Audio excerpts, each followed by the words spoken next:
can sneak out anytime you want.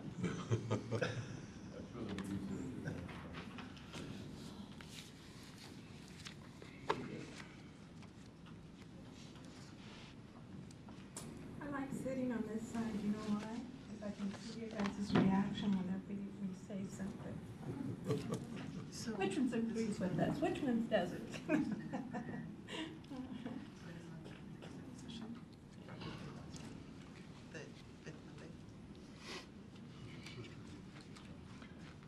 Doing better. Yeah, she's walking with the walker now. Oh, good.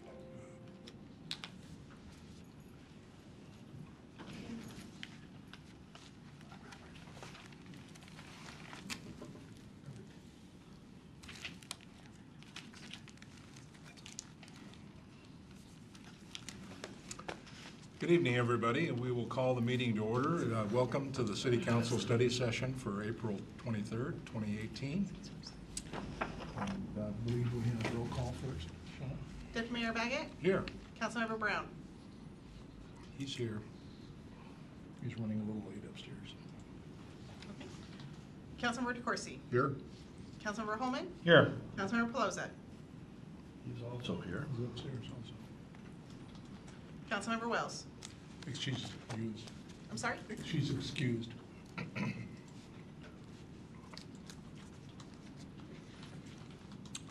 Okay. I'm here. Oh! Councilmember Trump. Thank you. First faux pas. Okay, do we have any announcements, reports, or presentations? No, Chair. Okay, thank you. Well, we'll start off with the airport facilities condition assessment.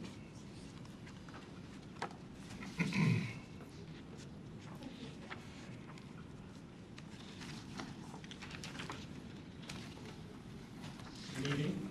I'm Jacob Sweeting, your assistant city engineer, and this is Sarah Partap with Mang Consulting, and we have hired Mang to prepare a facility condition assessment of our buildings and some of the site infrastructure at the Auburn Airport.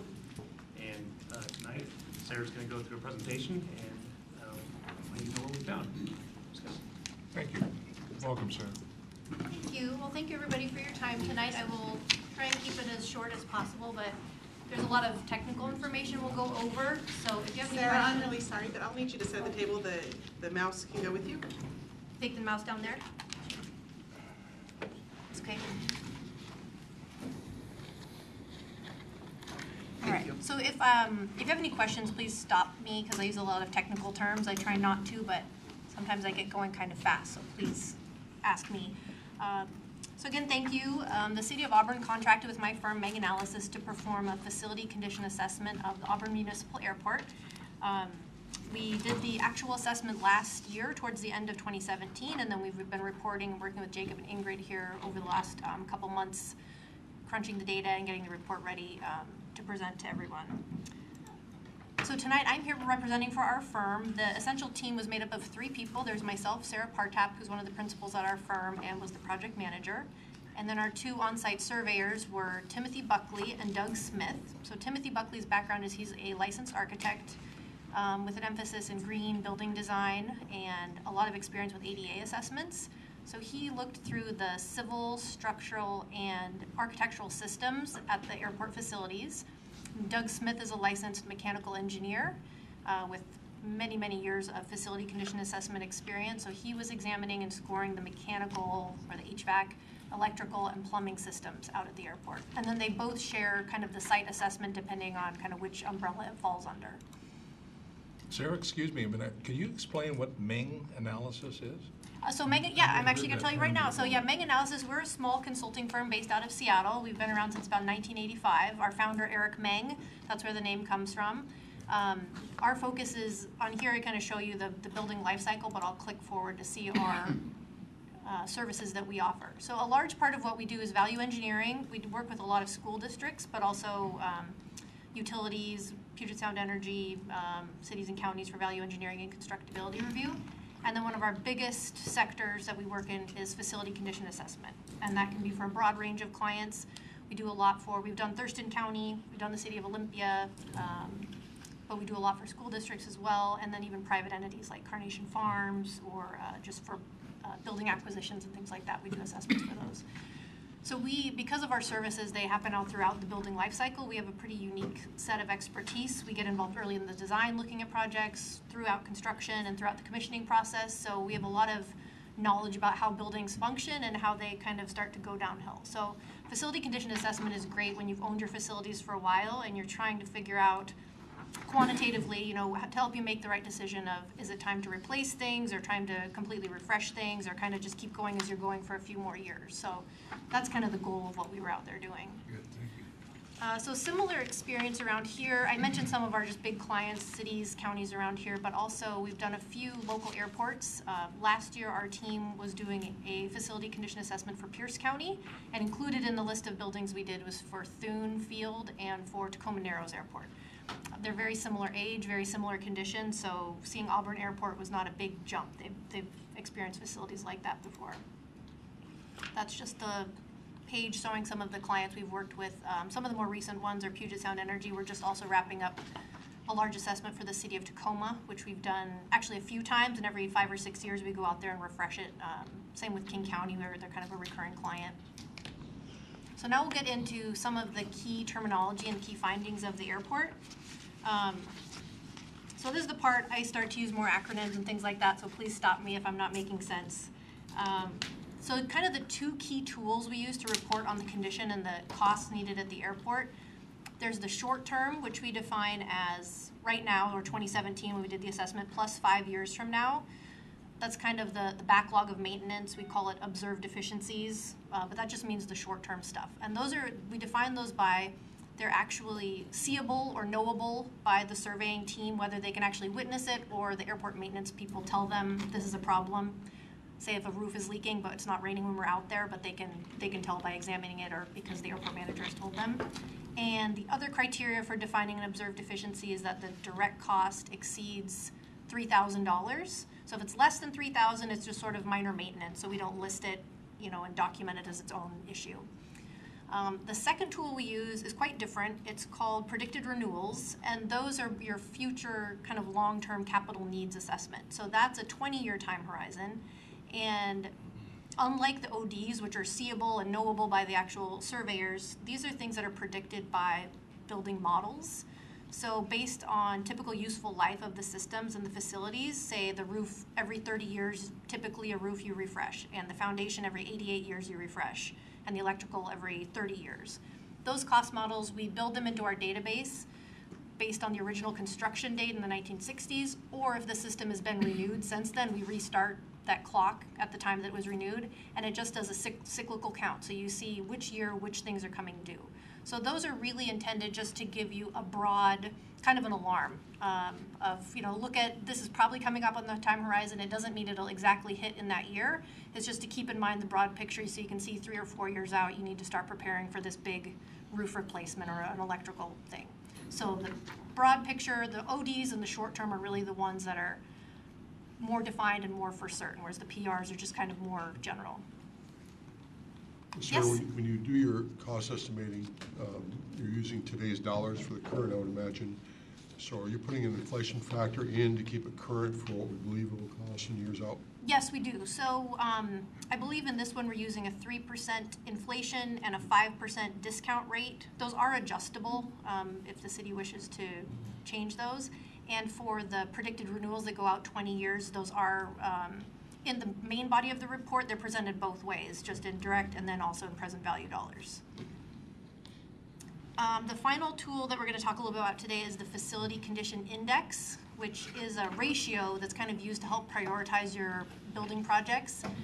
And it's a ratio of your backlog dollars divided by your current replacement value of the building. So if you have $100,000 in backlog, divided by the building overall costs $1 million to replace it, that would be a FCI of 0.1 or 10%. So the lower the FCI, the better. The higher you get, you know, if you're in 50%, why would you just redo it the way it is? You would probably just tear it down and rebuild afresh. So the lower the FCI, the better. Does that all make sense? Okay. So here's just some key findings about the different facilities. As most of you probably know, The two hangar rows at the north end of the airport, rows Y and Z, were much recently constructed. They date from the 2000s versus the 1960s, so they're obviously in much better condition. They're a bit more modern than the rest of the facilities.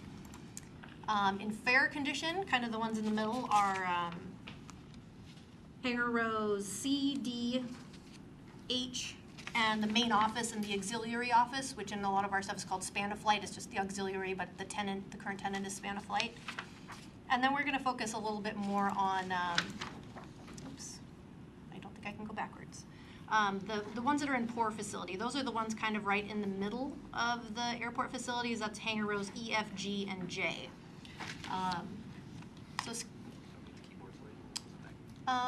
Maybe grab it just in case I do it again. So some of the common issues, because the buildings are very similar style, you see the same recurring issues across all of them. So in those hangar rows, the common issues include issues with the roofing, those exposed beams that are above the door frames. I know on some of the hangars, those have already undergone replacement. Those are coming due on the other buildings as well.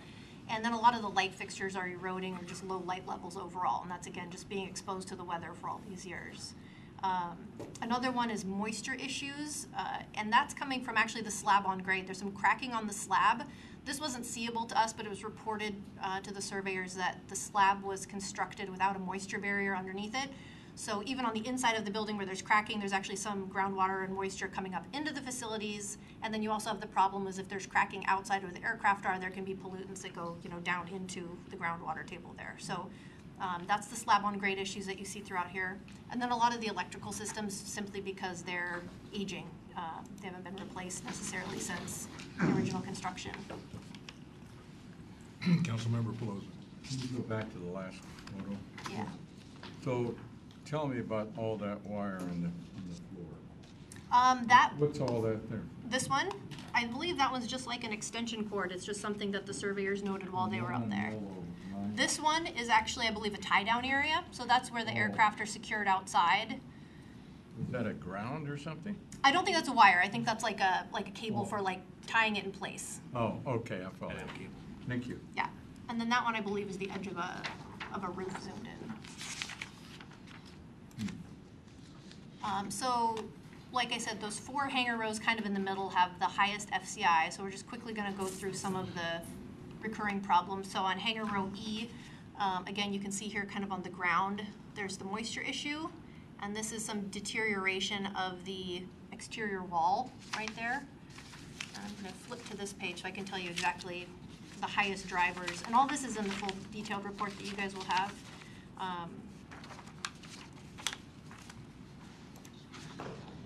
Here's an example of some of the electrical.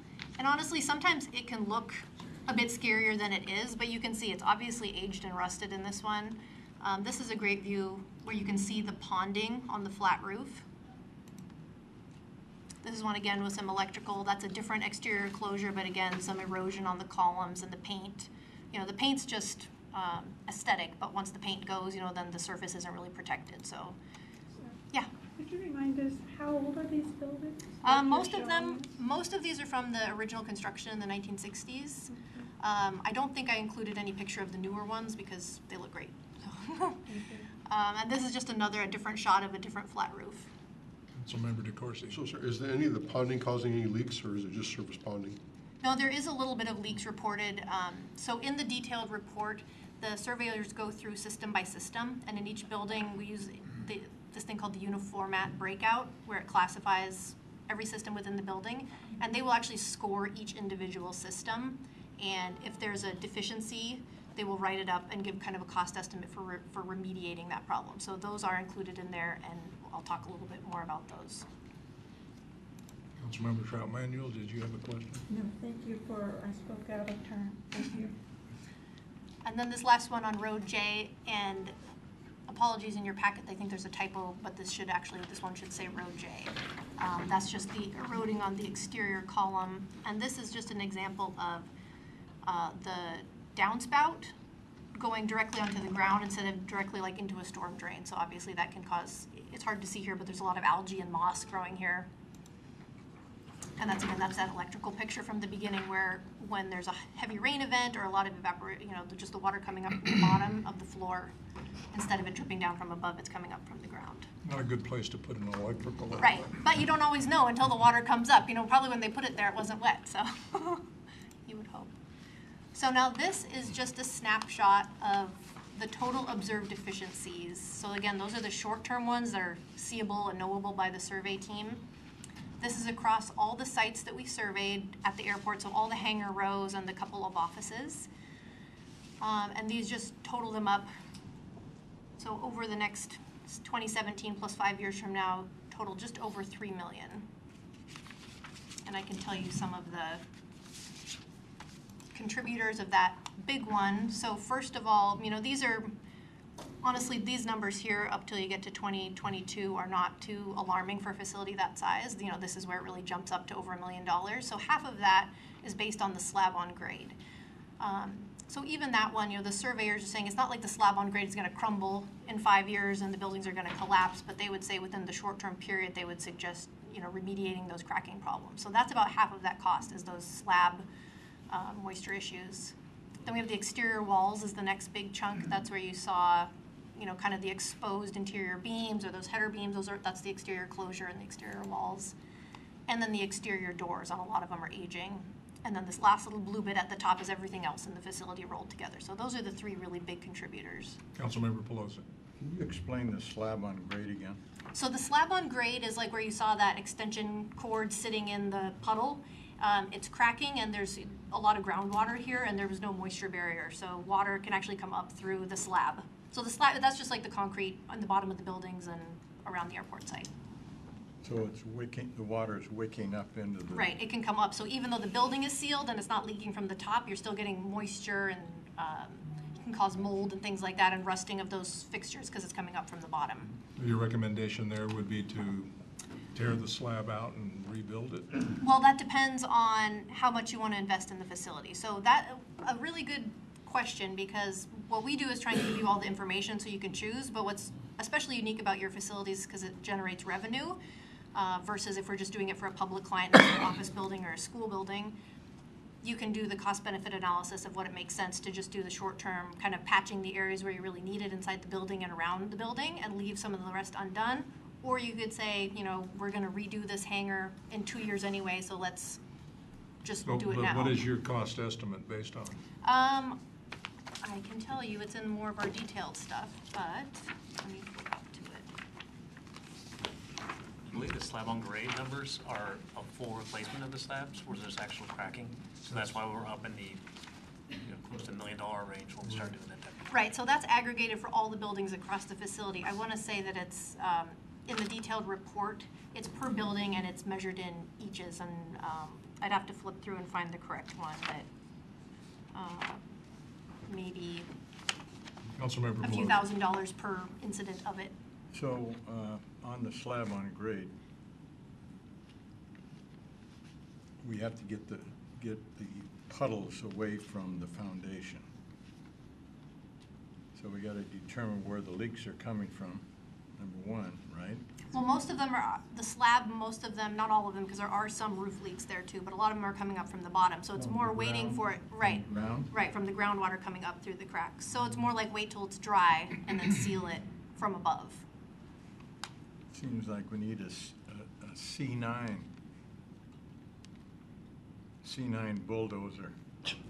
Well, then you get to the bigger numbers, so you have to decide. So this, like I said again, is the predicted renewals are really more for just putting off like a little alarm bells or flashers that you should check into this thing. So here it looks like there's this big spike, and there is in 2023. And kind of some of the contributing factors in that one are roofs on hangars C, D, E, F, G, H, and J. This next big spike in 2029, kind of the highest contributors are a lot of the exterior closures, mainly the doors, and that's on hangars H, J, Y, and Z.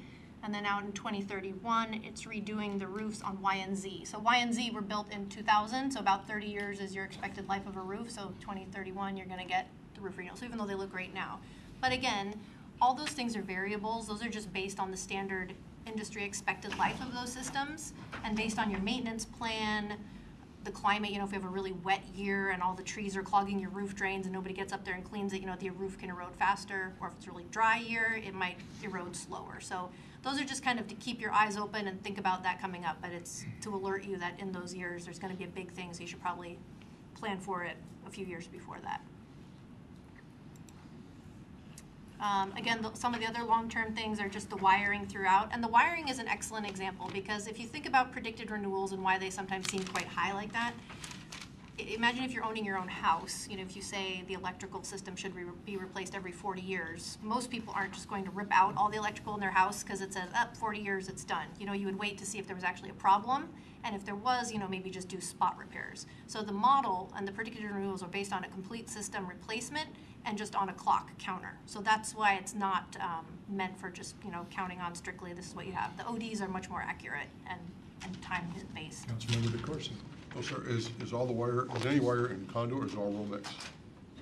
I don't know because we don't do destructive testing. So whatever they could see. So I'm assuming it's probably mixed based on that there's probably some, possibly even under the slab. I don't know. We didn't review like as-built drawings, so there's probably a mix. Again, that's just another electrical picture. That's an example of exterior closure in the longer term. It's not a huge problem right now, but again, it's just only getting older as time goes on.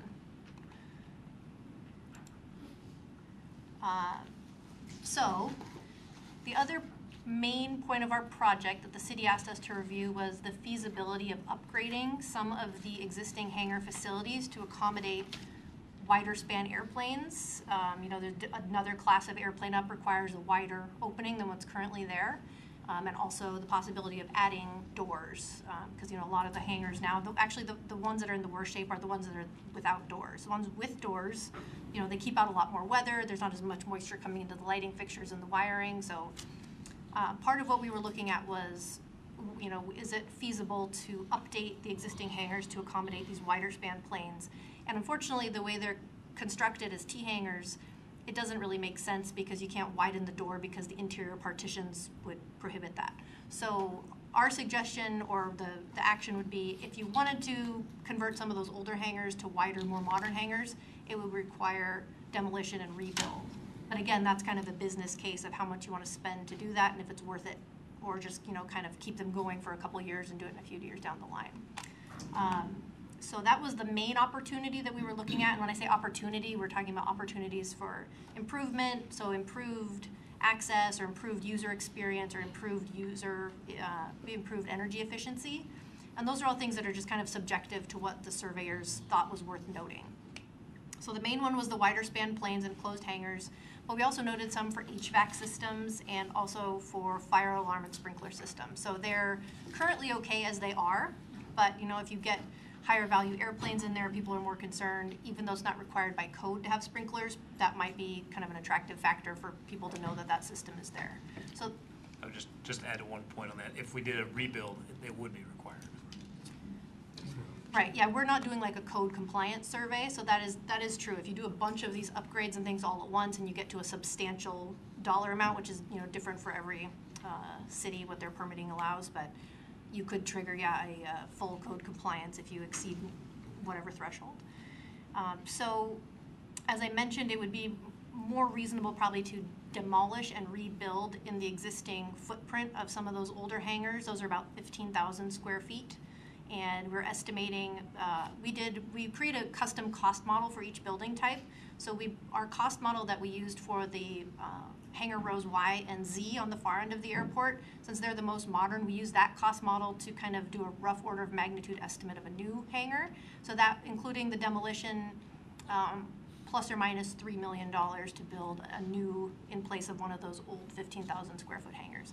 And of course, that could be higher or lower depending on the amenities. So some regional airports will add functional bathrooms out there. Right now there's just portable toilets. You could add a small bathroom out there, you could add a small shower or any other sort of comfortable thing for people that are using the space.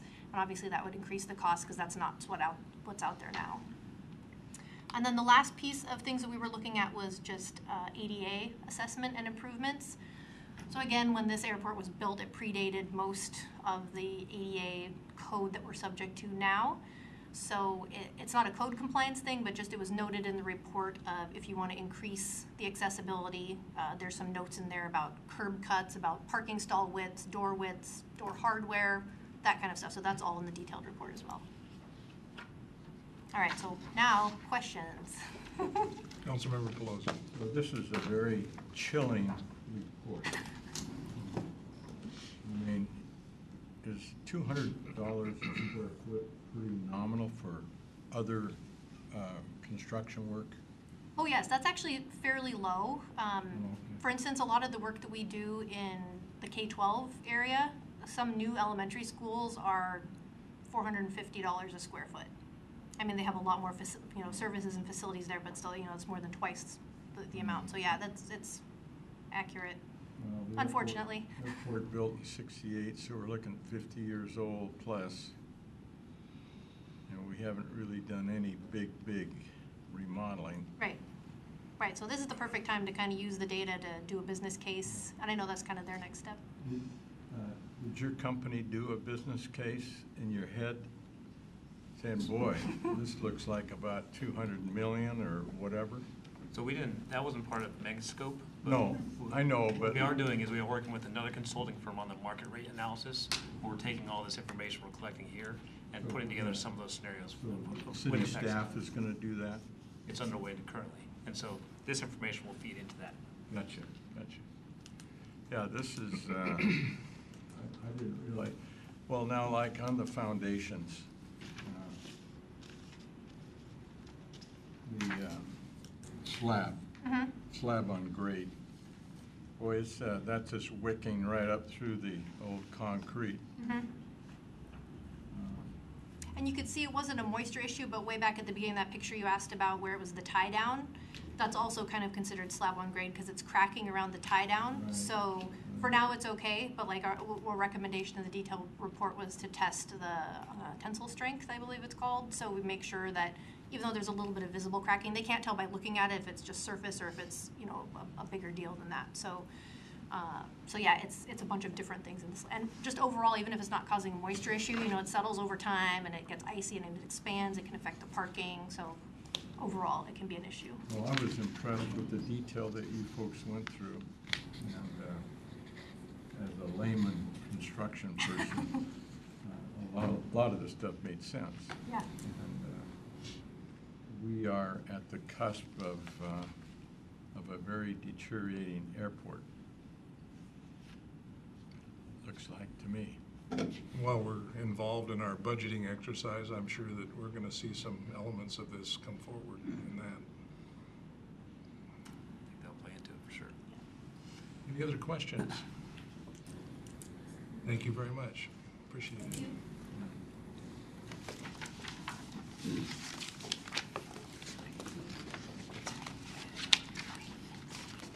The next item would be CP 1516 Airport Runway Enhancement Project Update. Ingrid.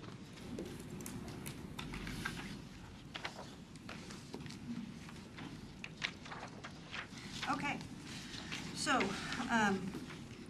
you're all aware that we have some difficulties on our airport runway that we've been dealing with over the last several months with the FAA, and this is to give you kind of an update of kind of where we're at and what our options are going forward. So right now, FAA's position on the runway came back and basically determined that the runway length justification is based upon the critical aircraft without the safety factor for a warm, wet runway condition. So what that ultimately means right now is that they're only supporting a 3,600-foot runway under the FAA grant application process. So only extending to 3,600 feet is eligible for that grant reimbursement at this point in time. So in getting that information from them, we basically have three options to consider. And we did discuss those options with the airport board last week, and we can fill you in on kind of what they saw in those options. So our first option, we could proceed with design and construction of the 3,600-foot runway. There's some fairly significant costs to that, some city match funds. We are applying for the grant with WashDOT to hopefully offset some of those costs. Pros, FAA will support that. It's funded by the grant. Small increase for safety for the existing planes that are out there using the airport. There's probably a few more cons associated with that. Further extension of that runway in the future might be a little bit more costly for the city, because if we can't justify it under the critical aircraft with FAA, it may never be grant eligible with FAA. So that would mean the airport may have to put more money into actually doing that extension. In the meantime, we can't accommodate the larger planes, especially in the wet weather. It might be less enticing for the fixed base operators. It's not quite consistent with the airport master plan and the layout plan, so we may need to do some updating there depending upon what the long-term plan is for the runway. And the environmental assessment that was completed for the runway extension did not evaluate the 3,600 feet, so we might have some amendments that we need to do to that environmental assessment. What is the current length of our runway right now? 3,400 feet. 34? Okay. Any questions on that first option before I go to the next one? Councilmember Pelosi. This option one,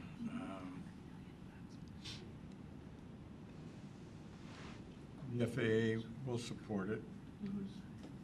Under the current grant. Current grant. Can you explain the current grant again?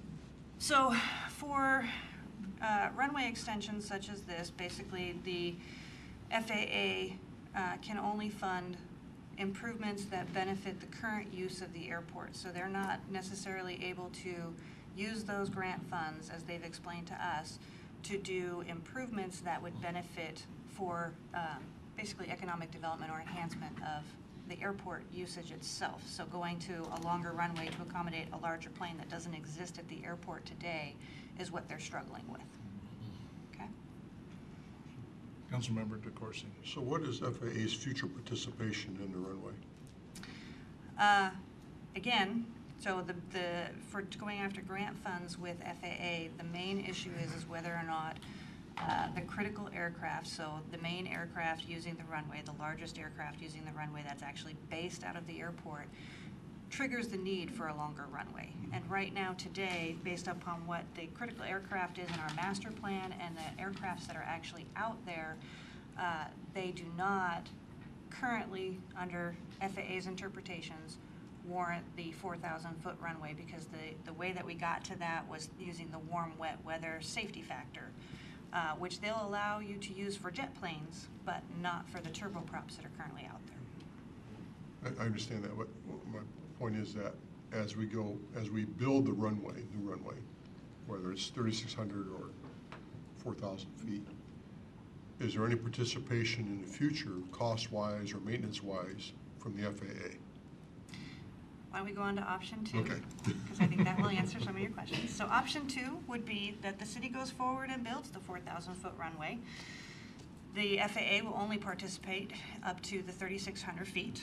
So the city would have to put in significantly more funds from the airport in order to get to the 4,000 lineal feet. It would allow us to accommodate those larger planes. It would potentially attract more FBOs to the airport, which is a good revenue generator. It aligns with the master plan and the approved layout plan with FAA, as well as along with the environmental assessment that's been done. So the cons to this is that FAA will not participate in the full funding of it, and in the future, when we go to do, let's say, resurfacing of the runway, because it didn't meet the justification for the longer runway, FAA probably would only partially participate in resurfacing of the runway. They also would not participate in resurfacing of that longer distance.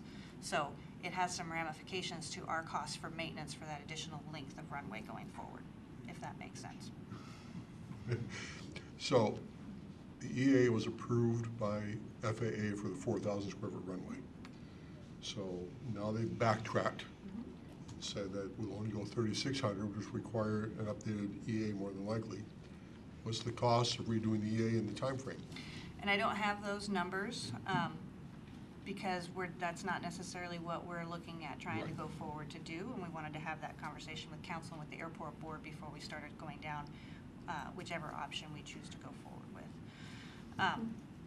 So you've seen option 2. Option 3, our last option. This is the leave the runway as it is for now. Obviously, it reduced our costs for right now. has the least financial impact to the airport today. However, it would also give us time to go down the path of some political efforts to try to get FAA to support the longer runway length. It also would allow the next gen effort through FAA and WashDOT to formulate a little bit further, since this airport is indicated as an airport of significance in the next gen process, which has to do with flight controls. It gives us more time to do the zoning and land use planning around the airport to help improve services and amenities at the airport, and allows us to focus on how we want to manage the hangars. You already heard the facility condition assessment, so that was also part of the conversation with the airport board on Wednesday last week. Cons, obviously, is we're stuck with the current 3,400-foot runway, not necessarily enticing to bigger fixed-base operators, and there's no guarantee when that extension would actually be able to be pursued. In going through the detailed discussion with the airport board after having heard the facility condition assessment, their preference was to continue with option 3, which basically we go down the route of trying to get support for doing the 4,000-foot runway with FAA. And part of that was because they wanted to preserve the financial capacity of the airport for dealing with those facility condition issues, and not lose the ability to do that by doing the runway on our own. So perhaps sometime in the future, we might be able to look at some of those other options, funding being available and what have you. Correct. Councilmember Holman. Do I understand correctly that when we first approached FAA facilities, they were in agreement with the 4,000-foot figure? And then with the change in administration, they no longer are in agreement with the 4,000-foot? That is a piece of it. So as I wasn't part of the master planning process with FAA, but as I understand it, there was some concern from FAA at that time with the 4,000-foot runway because of the declared distances and displaced threshold requirements. However, through discussion with FAA, they came around to supporting that 4,000-foot runway in the master plan. The approval to go to the 3,600 feet isn't necessarily inconsistent with the master plan. All they're saying with that right now is that you don't have the aircraft there today to warrant a longer runway, and therefore when they look at how they spend their federal dollars, they're having a hard time with that. That's in the current ADO's staffing, which is different than the ADO staffing when we did the master plan. So in the future, we may be looking at maybe the FAA changing their minds a little bit regarding that 4,000 It certainly could foot? happen with new airport district office staff, and those staff potentially change. They can change whenever, so there's certainly that What we have process. to do, actually have some of these larger aircraft land on a shorter runway in order to accommodate the FAA by saying that they have, we now have the Well, larger planes there?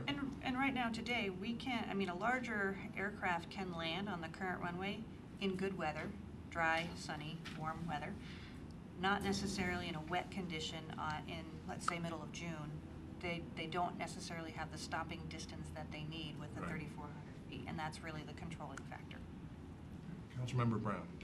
Yes, the second bullet under the pros, allowing time for political efforts to take ground. I know that our junior senator is on an important committee for FAA authorization.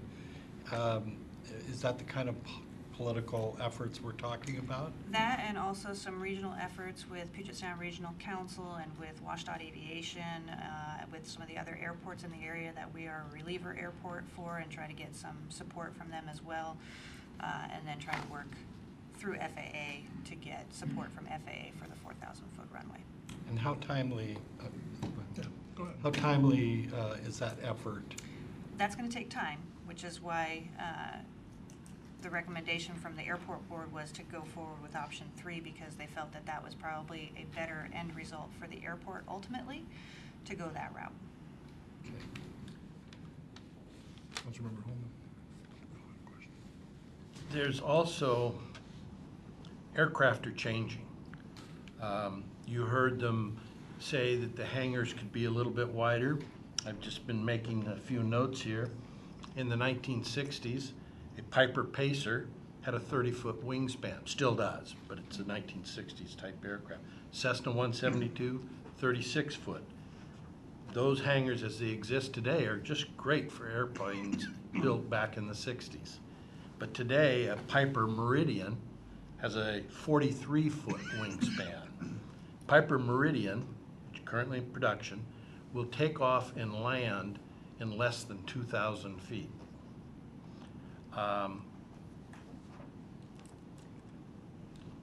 The heavier aircraft that the FAA is referencing are bigger aircraft from the 60s and 70s. Little more time, there'll be more Piper Meridians and its like than there will be Piper Tri-Pacers out there. And as we transition to a more commercial, more executive aircraft, airstrip, reliever aircraft, the specs on airplanes. The reason we were shooting for 4,000 feet had less to do with aircraft performance and more to do with aircraft insurance restrictions. So if you have a $1 million airplane, your insurance company may not insure it unless it lands and is based at an airport that's at least 4,000 feet. But it will land all day at under 2,000 feet and take off in under 2,000 feet. So that's insurance wiggle room. Still like to shoot for it. Councilmember Pelosi? Thanks for the 101. Sorry. No, that's good. That's good. Daniel, do we have any recourse with the FAA based on their reneging to our master plan?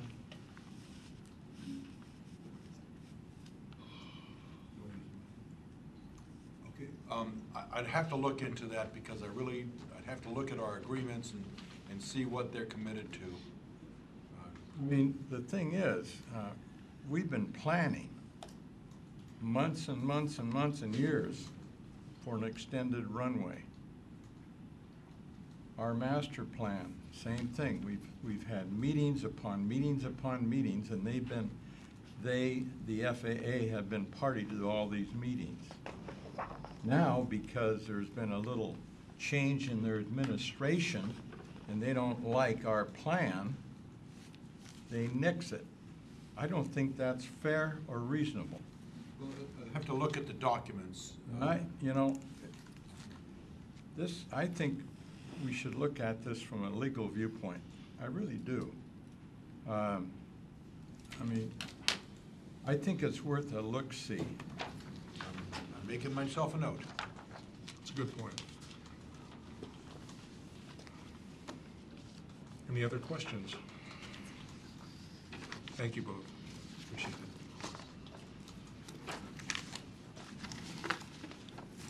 And now we'll proceed with the solid waste contract procurement.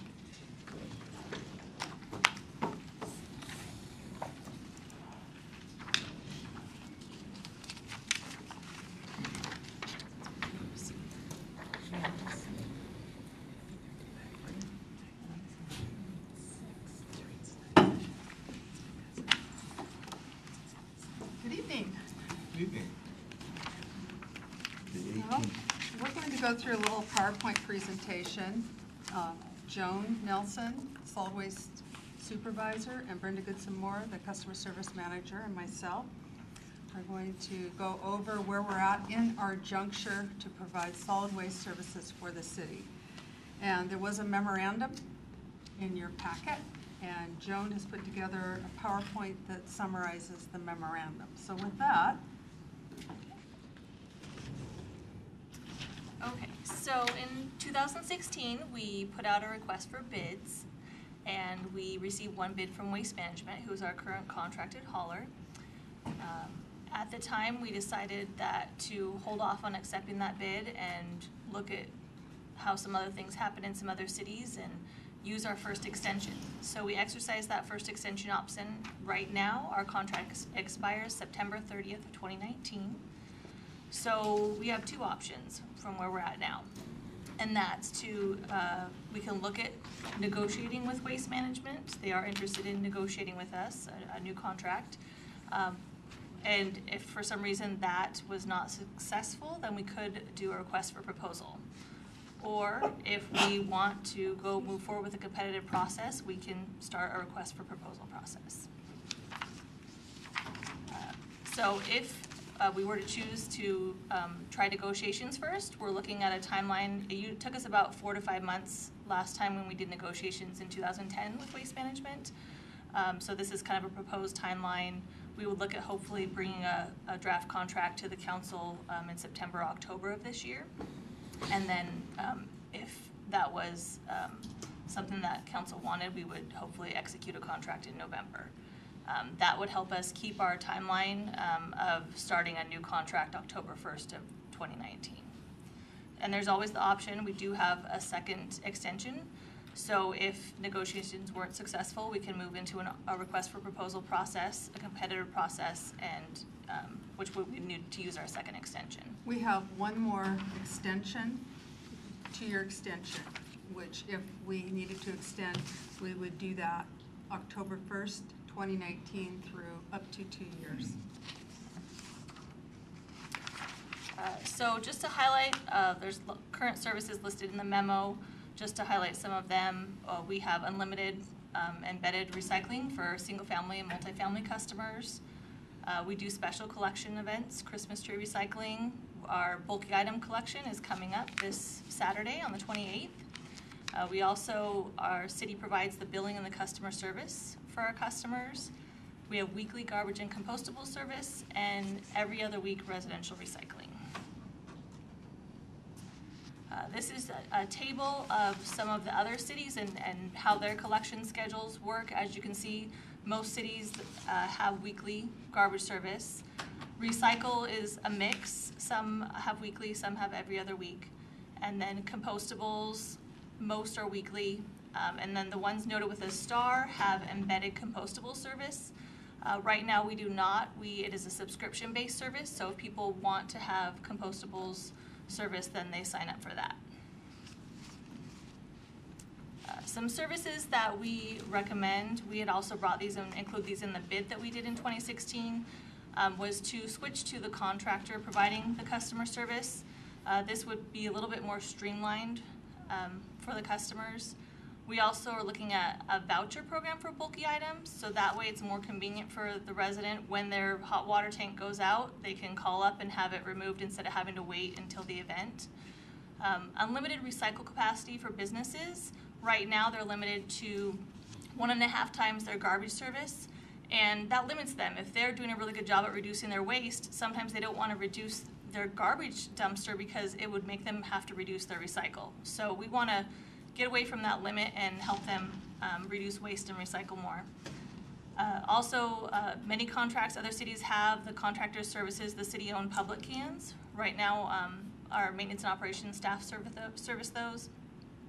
Card tagging protocols to reduce contamination. Waste Management is already working on this with us. Contamination is a big issue, so we're working hard to help educate everyone on how to keep our streams clean. And then unlimited carry-out service for disabled residents. Right now there's a 100 account limit. We're not at it, but we'd like to not have a limit on that since we have some citizens that it's a great service for. So one of the questions that we have is, do we embed compostable service, which is your yard and your food waste service? Right now we have about a 60% subscription rate. So we will be looking at saving some of our, 60% of our customers would save, and embedded means that we would have basically one price for solid waste services. So it'd be based on what your garbage size is, and then you'd have your recycle and your yard waste, and they'd all be included in that one base cost. So the customers that didn't previously subscribe to yard waste service would be paying almost $7 more a month for something that they weren't previously utilizing. So it is something that some cities have gone to. King County really pushes for it. It's a way to divert more materials from the landfill, extend the life of the landfill. So that's just something as a city that we have to decide whether that's a direction we want to go to. Also with recycle service, in the bid that we put out in 2016, we put an option of what would it look like if we went to weekly recycling for residential customers that are currently every other week. In those rates that they gave us, which were supposed to be 2018 rates, it would cost about $2.75 more on a monthly garbage bill to have weekly recycling. So, you know, is it worth it to have it weekly, or, you know, those recyclables should be clean and dry? Can they wait and be collected every other week, less trucks on the road? Councilmember Pelosi. Okay, Joan, Yes. if we go weekly, you tell me, what are the advantages and disadvantages? You guys must have studied that. Well, I mean, the advantages are then, you know, right now, recycling is unlimited for residents, so if they have more, they can set out extra recycling next to their cart. They don't get charged extra, but anything set out in the weather we normally have can get wet and soggy. We do offer second carts for people. The advantage is just to get rid of the materials on a weekly basis instead of having to save them up. But what's driving you guys to even think of a weekly? It's an option. Some Mhm. cities do customer it. service. It's just a customer service, yeah. Like I've got a 90-gallon. Isn't that what those are? Those big recycling? The 96. 90? Mhm. And it takes me 2 weeks to fill it up. So I'd be running a half a container out, and we recycle quite religiously. How many people are in your household? 20? No, 2. Divided by 10. Divided by 10. And the cat. Oh, yeah, we can't. But, okay, but, you know, think about households that have more than one or two Yeah, people. no, that part of it Amazon makes- boxes. Yeah, Lots of they're, Amazon you know. boxes. Question? Just, you know, as a contrast to Councilmember Pelosi's family, I'm blessed with a son and a daughter and 3 grandchildren that have moved in with us, and I will tell you that. Bless And you. then my wife has discovered HSN, and so I will tell you that we're challenged sometimes on recycle. But What about, I can't see the paying $2.75 more when I'm only bringing out a half a can. But maybe some people would. It's something to think about. No, What about, would I be charged at $2.75? Yeah, everyone would be weekly if we want. what about multifamily? Multifamily is weekly already. It is? Yes. And that would remain the same? Yeah, multifamily and commercial are weekly. Councilmember DeCoursey. So is there a way we could modify the option? I agree with like Bill and Larry, we have 2 in our household, and every 2 weeks I can stuff that thing full. And since my wife is an Amazon connoisseur, we have lots of Amazon boxes put in there. But looking at it from a standpoint of kind of a segmented portion of it where it probably would be harder to manage, but people who need more can pay more, people who don't need it just keep the regular service. I mean, that's an option. What we do right now is that if they regularly have extra, we get them a second cart. So they have 2 carts, and they don't pay anything more for that at all, so. That's good. I'm making a call. So right now, our current garbage options, we have a 10-gallon, a 20-gallon, 35, 64, and 96. So something we had looked at previously is adding some more options and changing the 10-gallon to a 13-gallon cart, because we have a lot of problems with the 10-gallon as a can where the lid's not attached, the lid blows away or the whole can blows away. Going to a cart would make it more similar to the other carts that we have. And adding a 45-gallon would help those residents that are at a 35 and they just can't get that lid closed, and they don't really need to have double, you know, and go up to the 64-gallon. So that example is actually from Kent, who has that same selection of cart options. We also looked at what it would be to change our cart colors, because when we do our next contract, the city will be under one contract. And right now we have 4,000 customers that are serviced by Republic Services. So we will be having to get new containers for all of those residents. So it will be a good time to possibly look at making garbage gray, yard waste green, and recycle would stay blue. But other areas in the region, some of the newer contracts have gone to these colors because customers tend to think of, green as food and yard waste. So, Would there be any additional charge for the 45 gallon? for the 45 gallon, the price would be, up from the 35. We'd have to add that rate in. So Joe, looking at it from the compostables, I think I've talked before, I gave mine up because I had the big 96 in my area. And we put 2 or 3 little bags of compostables in there, and I only use yard waste 2 or 3 times a year. Is there a way to look at it getting a smaller compostable container so more of us can do composting? That is something we can look at. There are places, I think Seattle has that 13-gallon cart. Right now we have the 35, 64, and 96 in the compostables, but we could definitely look at adding a 13-gallon for those who live in condos and they don't have a big yard and they just want to do the food. So, yeah, great option.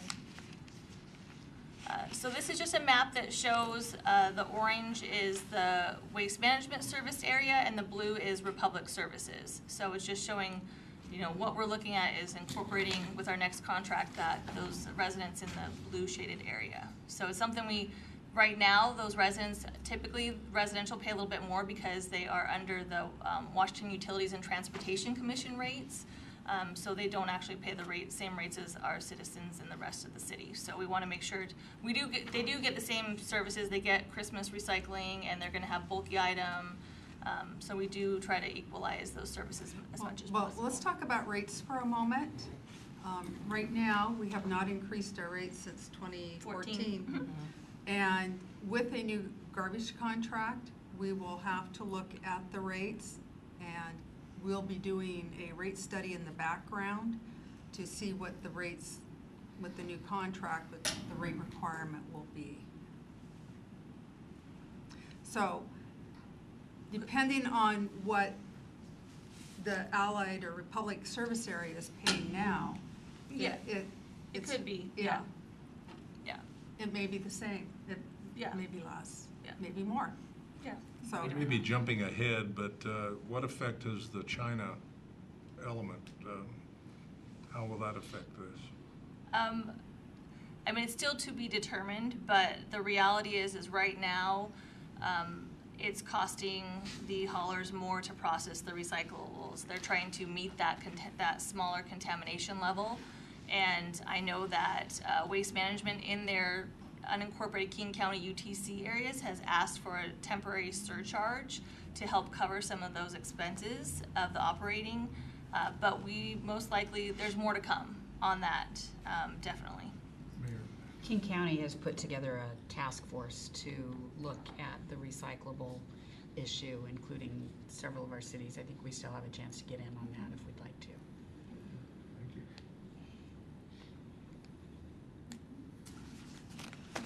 Okay, so,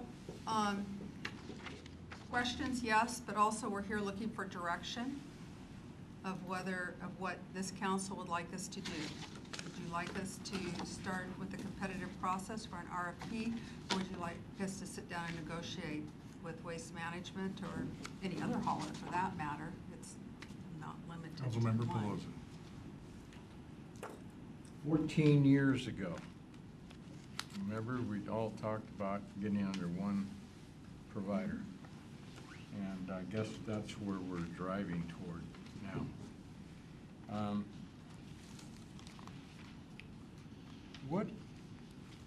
And this last page, page 29, it covers it very clearly under staff, setting up a discussion.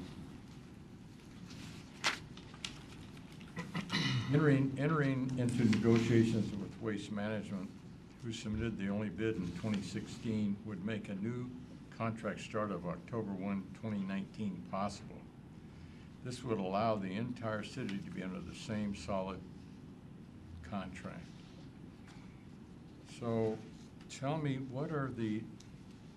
Joan, what are the advantages and disadvantages of going to one provider so that the council will understand? Of negotiating with one provider. The advantages are we have waste management in our city. We know that they're interested in continuing servicing us as a city.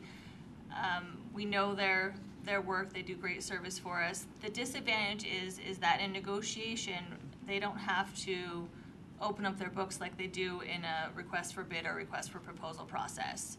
So, you know, we've been through it before with the negotiations, but you can't, there's no one else competing, so you just have to, you know, lay out on the table what you want for services, and they come back with pricing, and you have to kind of gauge on whether that's reasonable.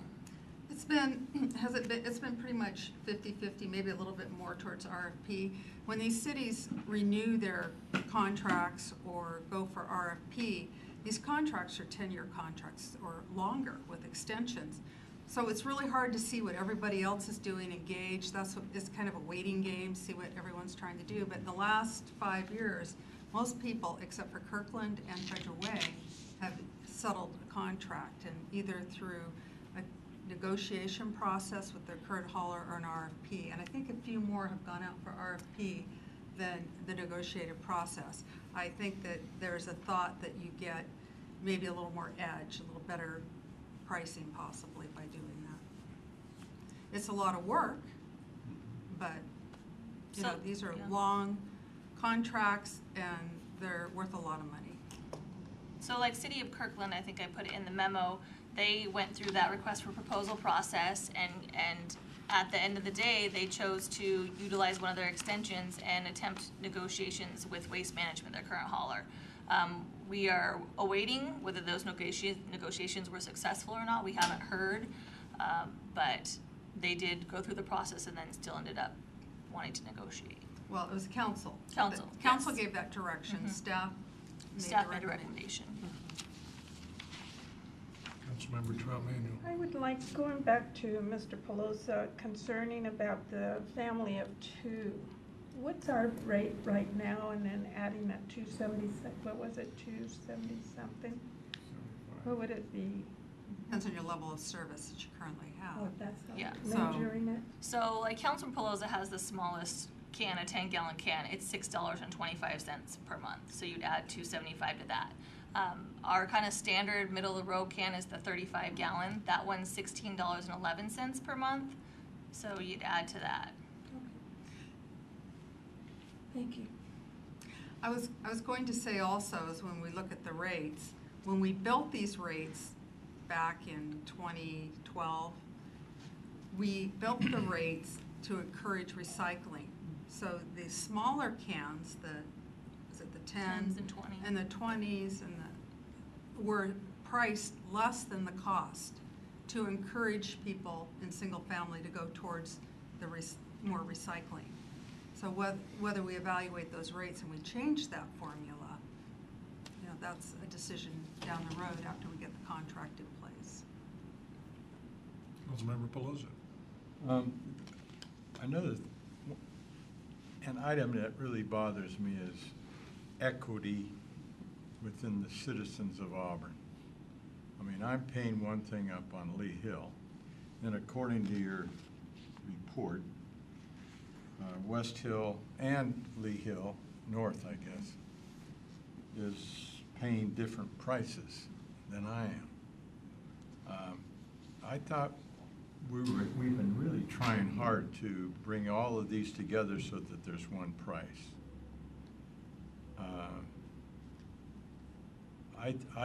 I would rather have myself pay the same as you, Larry, you know, rather than you paying more. That concerns me.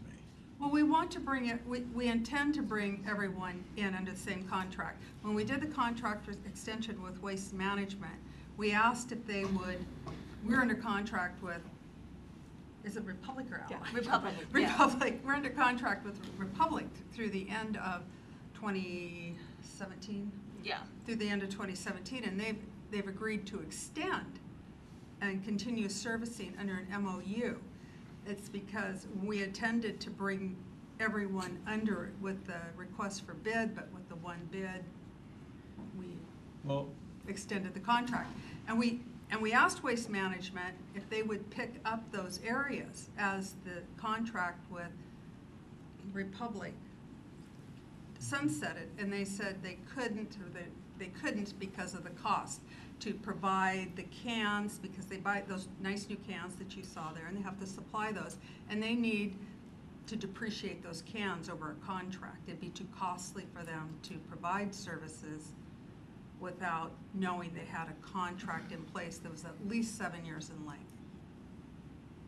Well, I personally think it's time that we collectively all pay the same price for garbage.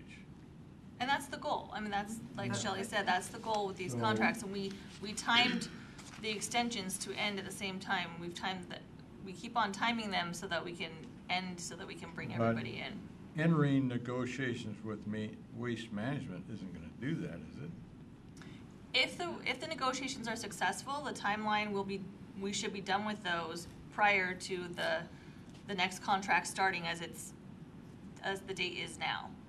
But if they're not successful, then we prolong the inevitable, and we then start the RFP process later and have to use our second extension longer.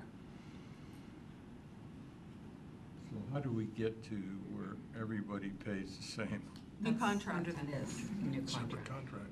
A new contract. Right. Either negotiations with Waste Management to cover the entire city by the end of the Republic contract, or if that's not something that can be accomplished, then we go out to the RFP, and after the RFP is completed, there would be one contract at the end of those extensions, right? Thanks, Mayor. That's the way I was reading it, but, you know, you get so much discussion going on, things get kind of. So, Councilmember Troutman. my question's still on that, because there's a lot of older people here in the city that are on a fixed income. So will that 270-something be added automatically to those folks as well? If they don't call in and say they want to change, or? Well, it do depends they if have a we different embed. price? It all depends on whether we embed the recycling, and that decision has not been made. What we will do is when we come back with whether it's we put out an RFP or we sit down to negotiate with Waste Management, we'll ask for an option. It might not be $2.75. That's what we estimate it to be. We should make that really clear. So it might be something other than the $2.75, and that would be an option for the council to decide whether you do or you don't want to embed the recycling on a weekly basis. On a weekly basis. Well, thank you for clearing that up, because with people listening in and hearing these prices, it's nice to know that you haven't determined yet on a price. So thank you for clearing it up. Any other questions? Thank you, ladies. I'm sorry. So, have you gotten your direction you want? No. No. No, you haven't. Well, I'll put it this way, from my own self. I want to see one equitable price for the whole city of Auburn. That's what I want to see. That's not guidance. Councilmember Troutman. I would like us to extend it, use our next extension, until you guys can come up with, you know, the contract or the addition of stuff. We're ready to do either to do an RFP or renegotiate a contract. And we're asking, now we can bring a resolution forward. Either way, we'd like to bring a resolution forward to ensure that we have clear direction. And the resolution would either be to attempt to renegotiate a contract with Waste Management or to do an RFP. Would you, I mean, are you looking for a staff recommendation? Councilmember Brown. So, I guess I would say I'm looking for a recommendation, but which path forward would give the city the most leverage in negotiations? Can you say? And the RFP, I mean, that's the competitive process where you have competition. For Right. renegotiation, you don't have competition. Exactly. Councilmember DeCoursey, when Brown is Okay, finished. just one more. It's okay. And what is the relative cost of developing the RFP? Is that an issue? It's not an issue. We have a consultant, and it's the same consultant that every city in the region uses that would help us put together the RFP. There are templates out there. There would be some consultant costs and staff time involved. Okay. But there would be staff time and consultant cost involved in a renegotiation process also. In your narrative here, it shows that if we proceed with the RFP process, we'll still need a final contract extension because of the time frame for the Yeah, RFP. we would. And I think that competition is healthy, in my opinion. And looking at it from a standpoint of checking the market, just like Kirkland did. In that process, I think we go forward with the final extension at this point in time, but with the RFP out there, and since it takes another 1 or 2 years to get through that process, we still have a little bit of time to kind of work through the details. Okay, we'll bring a resolution. Well, are we required to make a decision in a study session, or is this something that needs to be made? Just gotta get our opinions. Yeah, I'm gonna bring an RFP. I'm gonna bring an RFP forward. I'm gonna bring a resolution forward at the next meeting or well, maybe not the next one, but the one after that. So that would seem to be the logical approach. And then we can make a decision at that time and give us time to think about this for a week. Yeah. Okay, great. Thank you very much.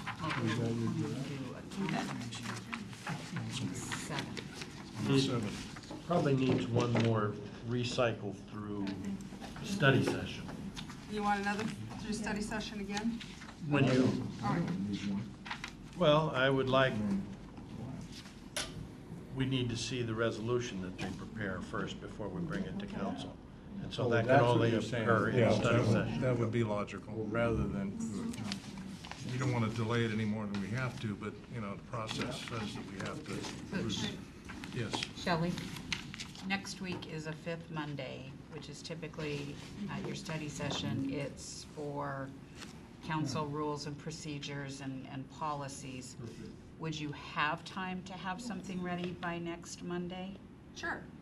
Are you okay with that being added to your study session next Monday? I think so. Everybody okay with that? yeah. You want to? All right. Very good. Thank you, ladies. Appreciate it. Good insight. Thanks, Sean. Thank you. Okay, next on the list here, we have utility rate study. Okay. This evening, we have FCS Group, Angie Sanchez, and Sergey here to. That's great. I didn't Sergey's want to fine. risk that. Here to present the results of the rate study.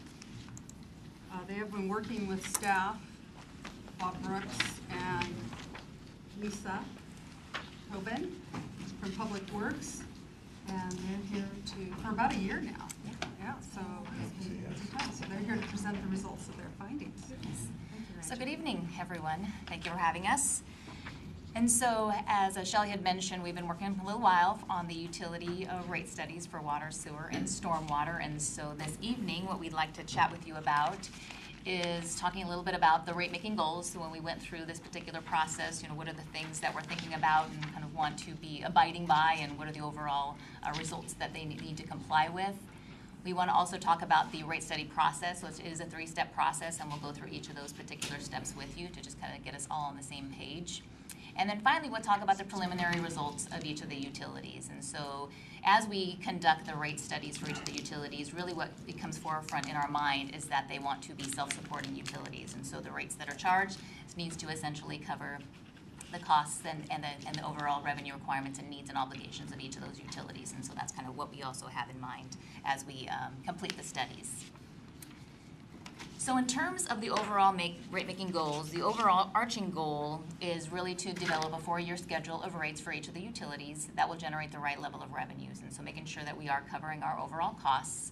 But we also want to look at trying to eliminate existing rate inequities if there are any. So there's not an assumption that there are any rate inequities, but as we embark on the study, we get results. If there are inequities, we want to be able to address them as well as improve the rate structure. So can we simplify them? Can we align them more with the overall objectives that we currently have as a city and as utilities? And so making sure that everything's in alignment, again, is what we're looking for. So in terms of the rate study process, as we talked about, this is a three-step process. And so step one is the revenue requirement analysis, and that is completed to date. And really what the revenue requirement is looking at is, what is the level of revenue that we need to cover our operating, capital, and reserve requirements? And so not only direct costs, but also indirect costs such as fund balances, debt service coverages, et cetera. The cost of service analysis, also completed, is what we call more of an equity analysis, and that's really looking at what does it cost to provide service to each of your customer classes. And so again, this is grounded in more of an industry standard methodology using city-specific data. And so again, it's a methodology that is well known and tested. And again, really what we're trying to compare is, do revenues currently received cover the cost to serve that particular customer class? And then finally, rate design is the area that we're in process in, but would like some feedback and input. And there, again, we're looking at, how do we charge customers to ensure that they're paying their equitable share? How much is in a fixed charge? How much is in a variable charge? And is that appropriate in terms of each of the utilities? Checking those check marks. Step one, revenue requirement. And so as we started developing each of the revenue requirements, there's some common things that we completed. And so we did complete it for a 20-year financial plan. And so this will look out over time, but really the focus is this next 4 years, 2019 through 2022 for rate setting. We are looking at operating, capital expenditures, debt service, as well as fiscal policy attainment. And again, working with staff to ensure, what are the city's fiscal policies and are we abiding by them? We want to evaluate the sufficiency of current rates on a standalone basis. So when we go into this particular process, we're not assuming that we're going to need a rate increase. Really, that's what we're trying to answer is, do we need a rate increase knowing what the overall annual financial obligations are for each utility? If there is a need for a rate increase, we want to develop an annual rate implementation strategy for the city to consider in terms of minimizing the overall rate impacts to customers. And then we also want to develop a strategy to begin funding renewal and replacement needs. And this is not to say that you are not currently funding replacement needs. You are. We're really just trying to be a little bit more diligent in terms of really making sure that we're being conscious about budgeting a certain level of funds so that we can ensure that we are replacing and repairing our systems and keeping them in good repair. The cost of service analysis, again, the equity analysis, allocates utility operating costs to each customer group according to the benefits they derive. So we look at each of your systems, look at the facilities that you have in place, as well as how your customers are using those particular systems. And then again, using industry standards, we complete a cost of service analysis. And that analysis answers, what does it cost to serve each customer class? And so this is where we break each of your total costs into each of your customer classes, whether that be residential, multifamily, commercial, manufacturing, et cetera. And is each class paying their equitable share? And that's really, again, what we're trying to identify. Historically, the city has been really trying to abide by no subsidies and so cost of service type of approaches. And so that's, again, what we're trying to evaluate here. And then finally, rate design goals is, again, how do we actually collect those particular revenue targets from our customer classes? And so there, again, we want to make sure we're meeting all of our financial requirements, that we're targeting the appropriate amount of revenue from each of the customer classes based on the cost of service findings, that we're aligning and meeting the goals and objectives of the city with your rate structures and how you charge customers. Again, eliminating any existing rate inequities if there are any, and simplifying rate structures if that is warranted. And so again, we're just really taking a fresh look in terms of what we need to be looking at for your utility rates. And so now what we're going to move to is we're going to talk about each of the utilities individually. And so we'll go through each of those three steps, the revenue requirement, cost of service, and rate design for each of the utilities. So we'll start with water, move to sewer, and then move on to stormwater and the final phase there. And so as we discussed, capital costs are generally the largest costs that a utility incurs, and they vary dramatically. You can see there in that graph, these are your capital requirements on an annual basis for the water utility. And for that 4-year time period is about $29 million that we're looking at. And so what we're attempting to do with the rate study process is how do we begin to levelize those overall capital costs on any annual basis and looking at the overall resources that you have available to pay for them. When we load those capital costs onto the other obligations of the water system, you can see that on slide 10 there, the bars are actually your annual obligations that you have. And so starting from the bottom, if you looked at, let's say 2019, we would have our, our O&M expenses at the bottom here. We have our existing debt service, new debt service, and then rate-funded system reinvestment. So these particular numbers here is what we were talking about, saying how can we begin to make a more concerted effort to begin to fund and establish a fixed amount of capital renewal and replacement paid for through our rates. So those customers that are currently using the system should be also reinvesting in the particular system that they're using. And so what you can see from those bars, again, we have some additional, our existing debt is actually declining slightly. We do have a need for potentially some existing, or some new debt service, excuse me. And so the solid line that you see here is the revenue that you're currently collecting at existing rates. The dashed line is obviously where we need to get to in terms of our over annual obligations for the 4-year time period. And so in order to make up that difference, essentially what we're looking at is about a 3.4% increase per year on the water utility. Okay, so again, these are our obligations. Solid line is our existing revenue. Dashed line is what we need in order to meet our overall obligations. And so making that difference in between is about 3.4% per year.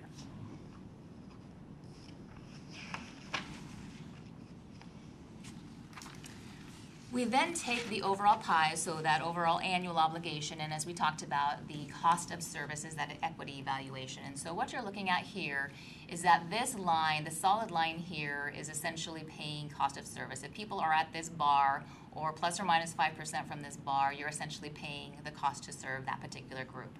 And so what you can see here is the single family and multifamily class are essentially at the cost of service in terms of what the fees are being charged today versus what the cost of service study had identified.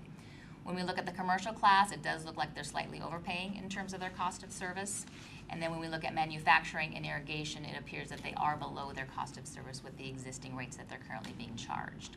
And so again, this is simply just looking at, from the cost of service summary results, who is kind of over under in terms of their overall cost of service. Councilmember Troutman. Why is the manufacturers 80%? Why are they lower? Why are they not paying currently? They're a pretty large class. There's actually only 2 customers as well in terms of that particular class. And so essentially what the cost of service is basically saying, when we look at everything that is identified in completing that for water, so we look at your total use, your peak use, fire flow requirements, and customer cost, this is essentially what the cost of service is basically identifying as they need to be increasing a little bit. And who are the 2 customers? I believe it's Boeing. Actually has those 2 accounts. Thank you.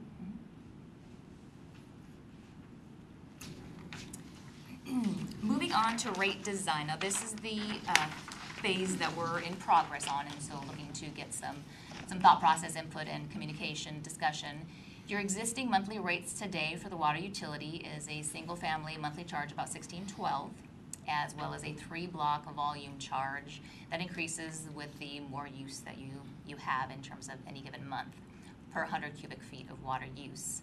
Multifamily through irrigation, very similar in terms of that they have 1 base charge and then a uniform or flat charge for all water use. And so it does not incline, it strictly is just flat or uniform for those particular customer classes. And so when we look at this is a pretty modern rate structure in terms of single family. A tiered rate structure is pretty common in terms of essentially trying to get some conservation ethic in place. And so again, this appeared not necessarily anything that we needed to restructure or change at any point. Yeah, we also reviewed the block sizes to make sure they're still valid and accurate, and based on your current usage characteristics, they're still valid for today's customer usage levels. So Sergey here did a bill frequency analysis and was able to do all the number gyrations to look at that. In terms of the bill survey, so I know a lot of people like to look at these bill comparisons. I always just have to caution is that they a lot of times are apples and oranges, and so yes, there are information, but please do take them with what they are. Again, apples and oranges comparison, but it looks like you are here in the orange currently, and so you're about middle to low part of the pack in terms of the 20 cities that we looked at for your water utility. So again, we just kind of wanted to give you some bearing in terms of where you are versus where we may need to go. If we did apply a 3.4% increase, you really wouldn't change up or down if we kind of stay in that same spot. Bob? I'm sorry. Councilmember Trout. I have a in-ground swimming pool. So if I go over the 15 cubic feet, will it still stay at 444 increase, or does it go any higher? It's 444. It stays that way? Okay. Because we have underground sprinklers and in our pool, we're constantly having to fill up our pool during the summertime. Sprinklers? And my sprinklers, we have them on twice a day, so. That's too much. Thank you. The final slide here on the water rate discussion is really for consideration. And so as we began looking at your rate designs, as well as maybe some other issues that we wanted to talk to you all about, essentially, when we look at how do we apply the overall rate increases and what do we think about in terms of moving forward with cost of service, so kind of aligning the inequities that we showed in that cost of service slide. No change in the current rate structure, essentially with just applying a rate increase across the board equally to everybody similarly is possible. However, it will prolong inequities. And again, as we'd mentioned before, the city has made great strides to try and maintain cost of service based rates and no subsidies. And so that particular option is there. However, again, may not be the most ideal in terms of moving forward. Fix the inequities by moving rates towards cost of service is a bit more in alignment with the overall historical goals of the city. We could phase in the cost of service over several years, so many times when we do these particular studies, we don't recommend going there all at once. We recommend phasing them in over time in terms of trying to align those inequities. What will happen with the water side is that looks like there will be larger rate increases for the manufacturing and irrigation. Again, they were below their cost of service, so they would be the ones that would have to tick up to get closer to their cost of service, and smaller rate increases for the single family commercial type classes. And so that's kind of what that means in terms of cost of service phase in. Councilmember DeCoursey. So Angie, could we look at, or perhaps we maybe have looked at it, from the multifamily down to irrigation of doing a similar block adjustment like single family? Has that been done? So in terms of multifamily and commercial, many times a block rate structure is not ideal simply because they're a varied customer group. And so many times you're going to be penalizing people for being just large user rather than being inefficient. And so that's why a lot of times it's focused on single family because they're very, a homogeneous type of group. When you start getting into multifamily and commercial, it's difficult to have block rate structure simply because they're so varied by size in terms of the customers that you serve. The other thing that we wanted to talk about, actually a couple of things that we wanted to just mention and get thoughts on, is the idea of varying the base charge by meter size. I know that in the past rate study, I think this was looked at as well. And so many water utilities in the industry essentially charge based on meter size. And so if you're a 3/4 inch meter or 1 inch, 2 inch, 6 inch, etc., you are going to pay a different fixed charge for that particular meter size. Now, why people do that is they believe it's more equitable in terms of the facility requirements, the planning, a number of different variables that a larger customer places on the system that is not similar necessarily to a single family or 3/4 smaller inch meter. And so more utilities probably than not are actually do charge by meter size in terms of water utilities. And so again, that is something to think about. That is something that we did highlight as we looked at the rate structure. That is something maybe that you want to possibly consider in terms of a rate design option to evaluate. So kind of think about that, mull that over a little bit here. It would mean that customers with larger meters would pay more. However, again, if we're thinking equity, it really is a little bit more equitable in terms of the demands they're placing on the system or potential demands that you have to plan for. Okay. And then the final bullet there is review level of fixed versus variable volume charges. So in water utilities, we always want to ensure that we have revenue stability in particular. And so what we looked at is, do we need to change the fixed versus variable kind of proportion? And so we looked at the residential classes simply because they're probably about 82% of your customers and your accounts. And for that particular class, you're actually collecting about 40% of your revenue from the fixed charges, which is actually quite well. Historically, we've seen more of the 25 to 30% collected from your fixed charges. We have, after the Great Recession, saw more utilities move more towards revenue stability, so increasing those fixed charges. And so we felt that you were pretty much in alignment. You could go higher if you wanted to.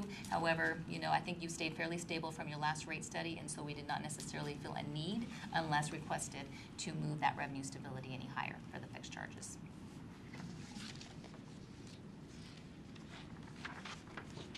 And we'll loop back on some of those questions if we want to kind of get some direction on those. Yeah. Does someone have a question? Chair? I'm sorry, Councilmember Holman?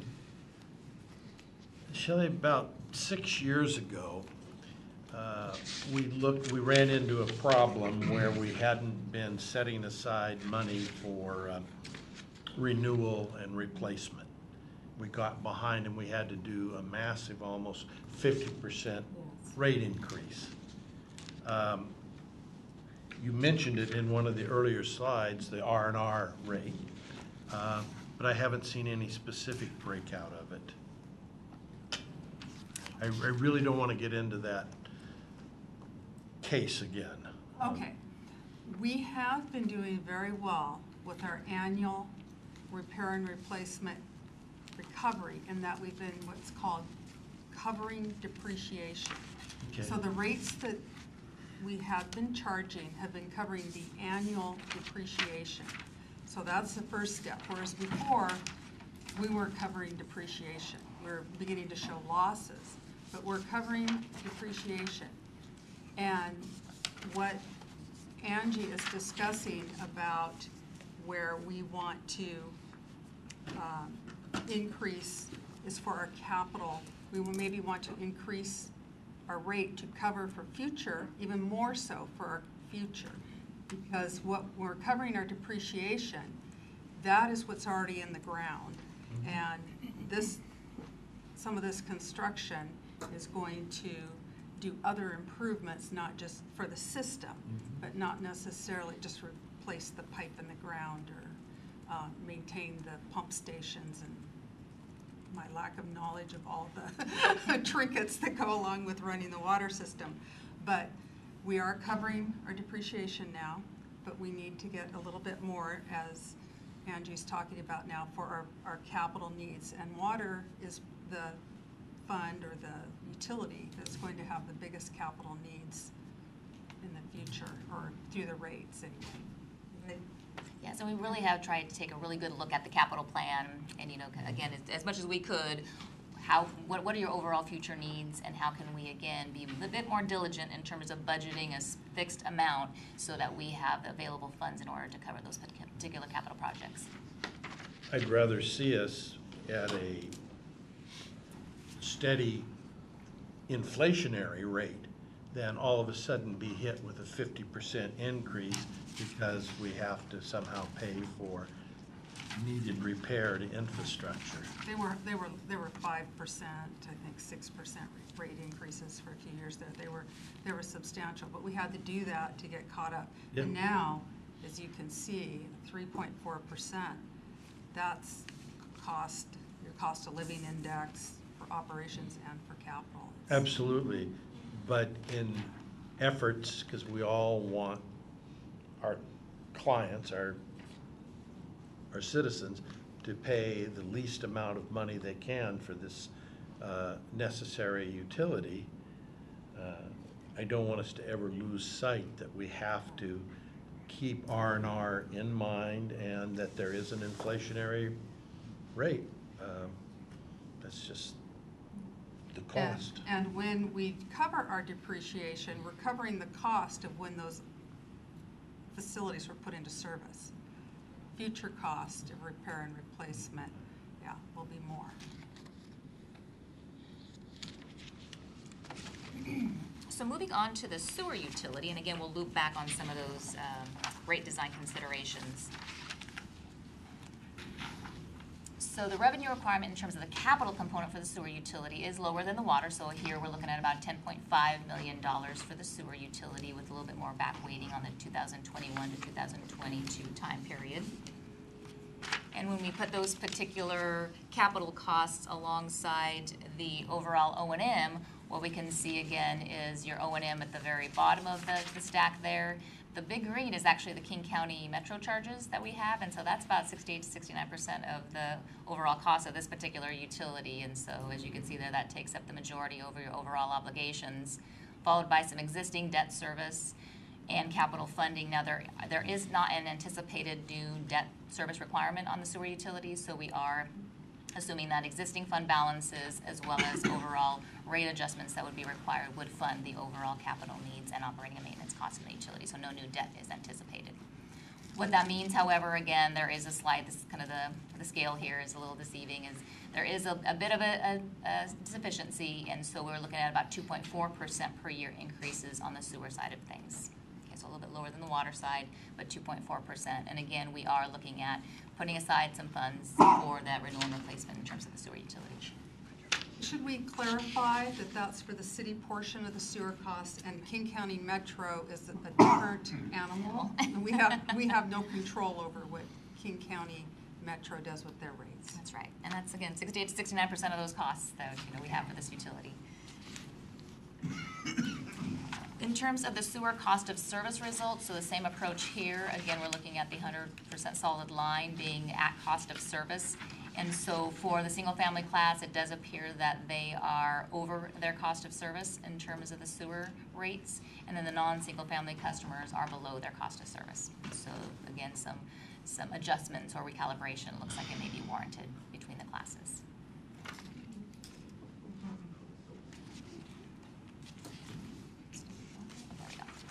Existing rates for the sewer utility are a bit more simplified in terms of the, comparing to the water. So the single family is a fixed rate, $24.89 per month. The commercial is a fixed charge, same charge, and then they are charged for usage over 7,500 cubic feet, or at $2.52. And so they do have a volume charge associated with that, not just a fixed charge. Where we are in terms of the comparison for your comparables, and again, you'll see, if you can see here, there's an asterisk that shows those that are not King County, and so there is that difference there, King County utilities versus not King County. And so what we can see here again, we're middle lower of the comparables in terms of this particular table.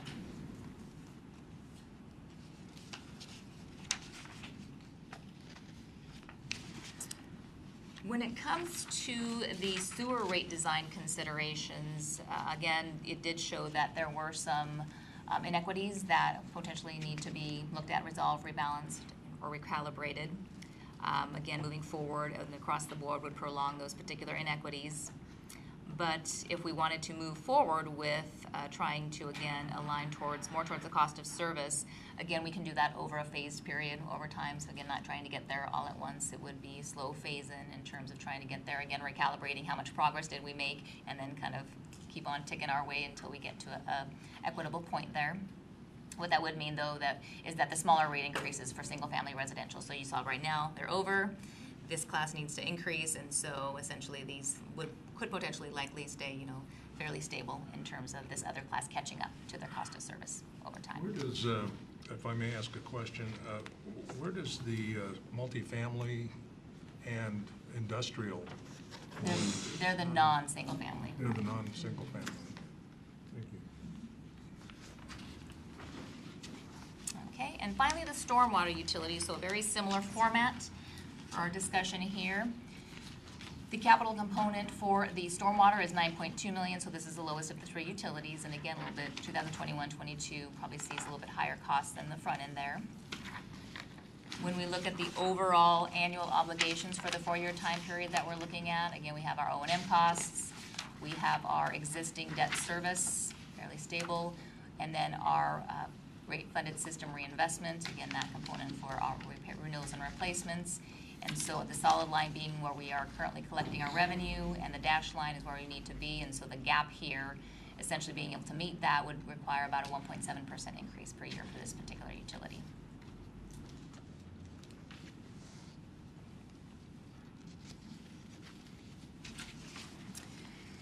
The stormwater cost of service is a little bit more detailed and a few more classes in terms of what we have here. And so again, the cost of service is the solid line here. We have a single family class, which is operating, it appears, above the cost of service, followed by the non-single family with no credits. And so again, those commercial customers with no credits being applied. We then have a non-single family detention credit, and so they're slightly above their cost of service. But really what we see is those particular customer groupings that are provided the credit are the ones that are not quite at the cost of service at this time. Okay, so it kind of is this little flip here. So these particular customers have no credit, these particular customers have credit, and so essentially what it's looking like is that we need to reevaluate that credit system in terms of the cost of service. Councilmember Brown. So retention credit, that is, could you explain that to me? I was going to say that might be a... We'll let Public Works. Lisa Tobin, Utilities Manager. Retention is where we try to retain all of the water on the site and allow it to infiltrate into the ground. Okay. That makes sense, thank you. Councilmember Pelosi, did you have a question? Yeah, that blue line bothers me for single. So how can we make that more equitable? Through the rates. Hmm? Through the rates. Well, Recalibration, again, looking at, what are we offering today and how might we need to restructure a bit in terms of what we're providing so that we can get that into alignment a bit more. Now, we'll look at the rate structure just so you all can kind of see what we're talking about here, which is, again, here are your customer classes as well as your current rate structure, which is you have currently a base rate for all, and then you have a per ESU charge for the non-single family equivalent service unit is ESU, and below for all the credit types customers. And so this is kind of where we are today. Now, it should be noticed when looking at this particular rate structure, it is pretty complex. I think the city was attempting to be very proactive in terms of the rate structure before the MPDES permit was happening. And so again, trying to be proactive, trying to get some solutions in terms of before the requirements were in place. Well, now we have requirements, and so now might be the best time to look at it and say, again, how can we maybe recalibrate a little bit more in terms of what we're offering in terms of credits. I do know that our constituents have really voiced their concerns about the cost of our water bills. And granted, you got infrastructure to consider and everything else to go along with that, but sure. We've heard them loud and clear, so I think some kind of an adjustment there would be necessary. Sure, and so again, what we're looking at is looking again at the credit system and potentially again some changes so that the infrastructure, providing credits for infrastructure that is now required from the particular commercial customers is again something that we just need to go back and readdress, I believe. Standards change and regulatory requirements change, and so again that we evolve with that. And so probably no surprise in terms of where you all are in terms of the comparables, and so you are at the top end of the comparables that we had, and so that is reflective of that probably cost of service that you saw. And then finally, some interesting considerations that again we'd love to hear from you all about. Again, there is the possibility of the across the board rate increases, prolonging the inequities. And the current single-family rate, as noted, is higher than most other areas in terms of other area cities. Trying to fix the inequities is now a discussion topic in terms of reducing the size of non-single-family rate credits, and so that is really kind of where we're seeing possibly the rebalancing needing to occur. The best approach here is going to be to phase it in over several years because, again, there are some adjustments that need to be made to get closer to cost of service, if not to cost of service ultimately. Rate reductions for single family would likely be, the result of that, and rate increases for non-single family. But to the extent and the level, obviously, we'll provide some options in terms of what the council would be most comfortable with in terms of overall impacts and how to accomplish that over time. It can have large impacts on some non-single family customers, and so that's just something that as we go into these discussions, if we do try to resolve some of these imbalances and inequities, that there are going to be some winners and some losers, and so again, people are going to feel that, so we need to just be responsive to that. The other thing that we wanted to bring up is possibly moving towards a per equivalent service unit based rate. That is probably the most common rate for stormwater utilities, and so not the base rate plus the ESU, it's strictly just a rate based on equivalent service units, and that is based on the amount of impervious surface you have on your property. And so that is a big jump, because it is a change in terms of the rate structure that you currently have. So it's not simply just reducing the credits. Now we're kind of shifting the overall rate structure, and so from a base and an ESU to strictly combining, and now we have a per ESU rate. Again, a very common rate structure that you'll see in other communities as well as the industry. We have thought about ideas in terms of, okay, so if we make all this, that's a pretty big change, what could we possibly do? There was a discussion of possibly grandfathering existing non-single family customers until maybe there's redevelopment or a change of ownership. And so that could be, when the change occurs. Obviously, there'd have to be some implementation discussion there. We would, again, with that particular rate structure, eliminate the base rate. And so there'd just be one rate instead of a base and an ESU rate. And again, as noted, is the most common storm utility rate structure approach that we see with other surrounding cities as well as the industry.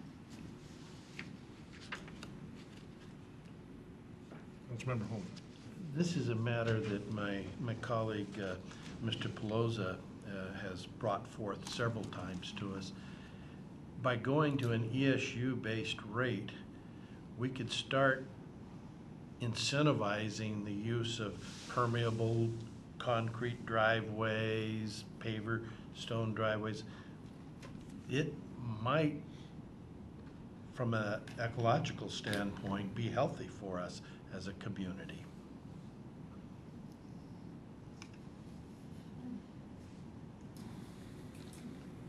Any other questions? Thank you all. Very good presentation. Shelley's not going to let you go quite no. yet. Now you're getting off that easy. Okay, so there were a number of different items that we were hoping to get some possible input for, and maybe we just kind of go to hit the slide. Is that 14? Okay, so in terms of the water utility, it sounds like the feeling may be to provide some options to get alignment in terms of cost of service for all utilities, and so cost of service is the ultimate goal of the utilities. Okay. How about in terms of the water utility meter size, charges based on meter size? Would you like to see an option brought forth that looks at charging the base monthly charge based on the size of your meter, not strictly everybody kind of gets that same charge? So when you're talking larger meters, we're talking different customer bases, right? Residential meters are pretty much all the same size. Commonly the same size. You might have one, or we might have a couple, There's a yeah. few that might go up a size 2-inch meters, but usually mainly 5/8 inch, 3/4 inch. Any interest there? Councilmember Holman. I believe the last time we did a rate design or rate study, we began talking about meter rate size, and there was some interest then. I think it's time.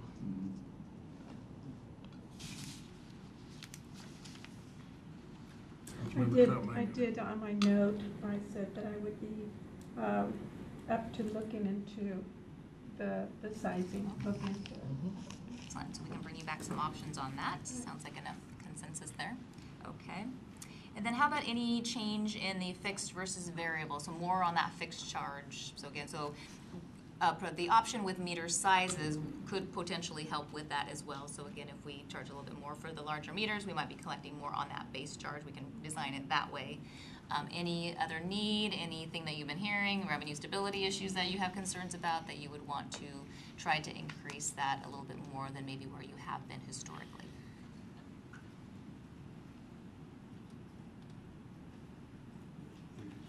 What would be when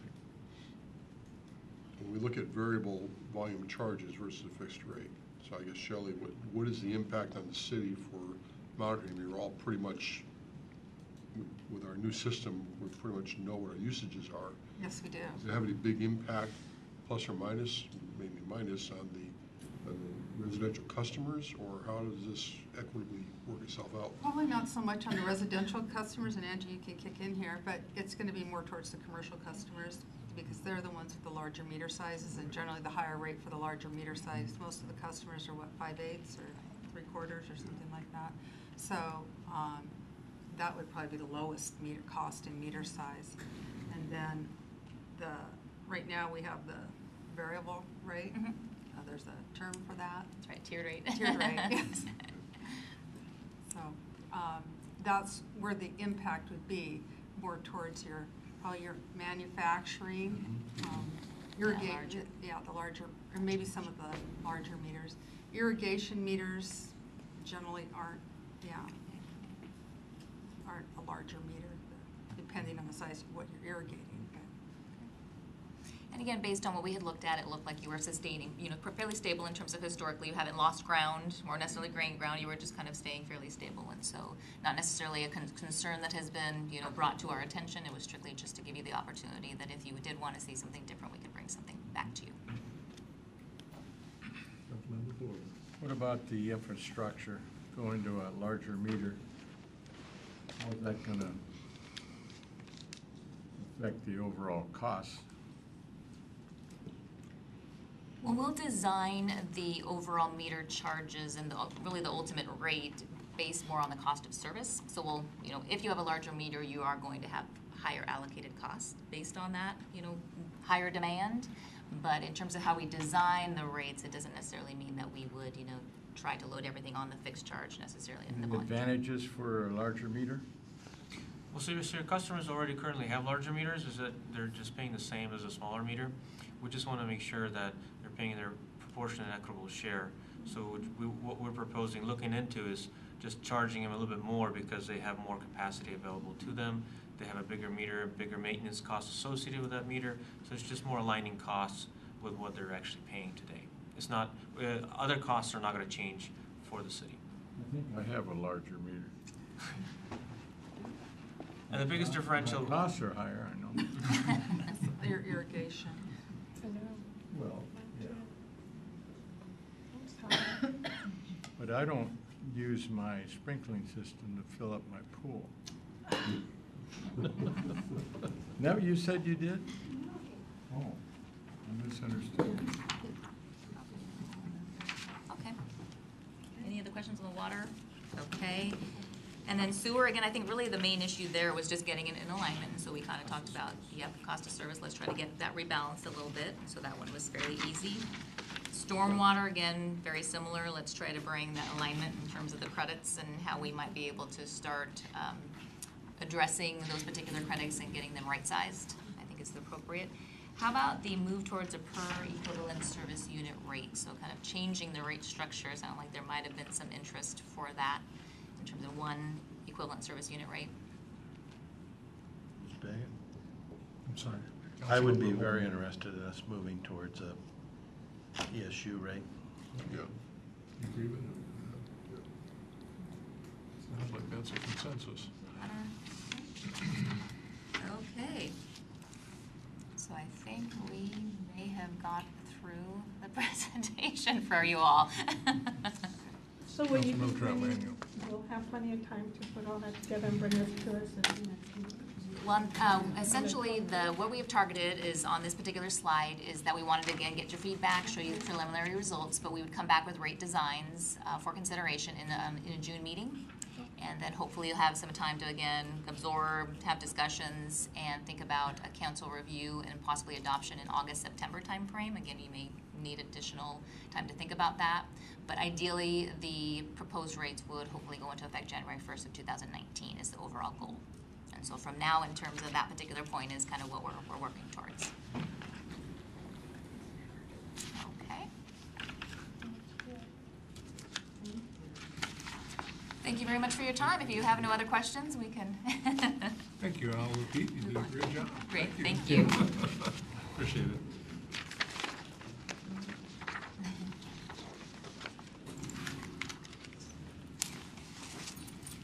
Are we in need of a break before we go into the... Yeah, would be nice. Okay, let's take a 8-minute break, 7-minute break. reconvene at 7:30. No.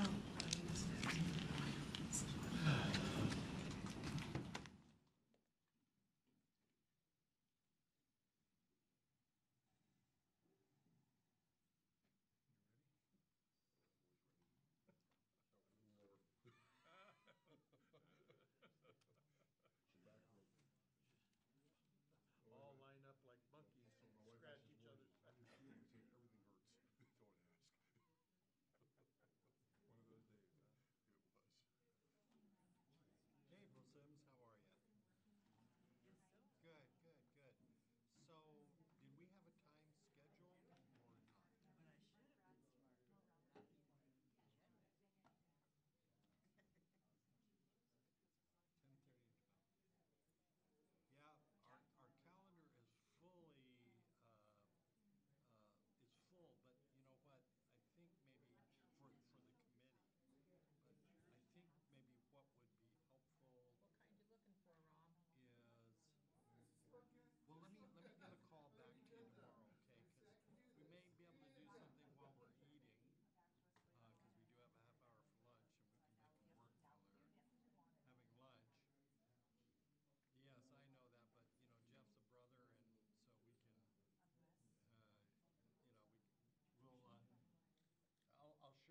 I'm hoping that unscrew the guts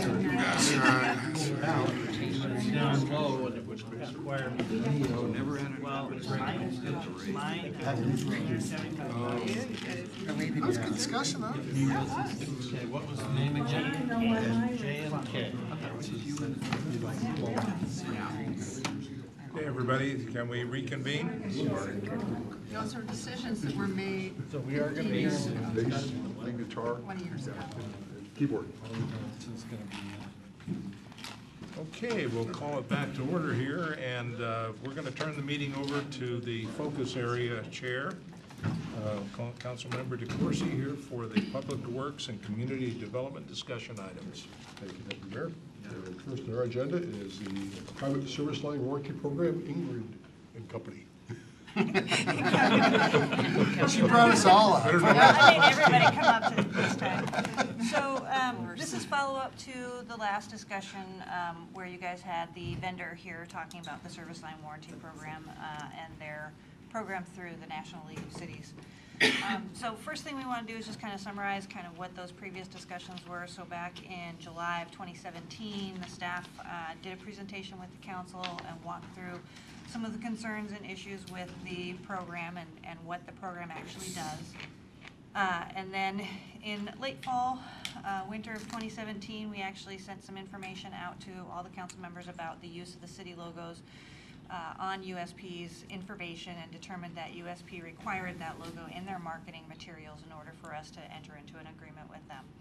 And then you had the presentation from USP on March 26th.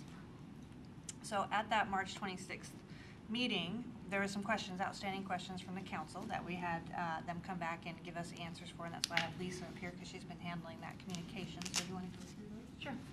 So one of the questions was on the background checks and the drug testing, how frequently that happened. As you recall, they have contractors that they engage to work on this program.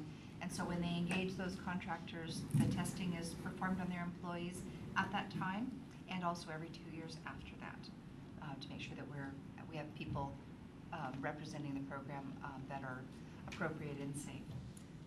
And then there was the question of if you have a line that has maybe multiple repairs that are needed on holes in your sewer main or holes in the water service line, would that be considered several different incidents or all one? And the response was if they're responding out to the site, no matter how many repairs they have to do, all of that would be included in that one $8,500 limit per response. So it's more the response as opposed to the number of physical repairs that they're doing.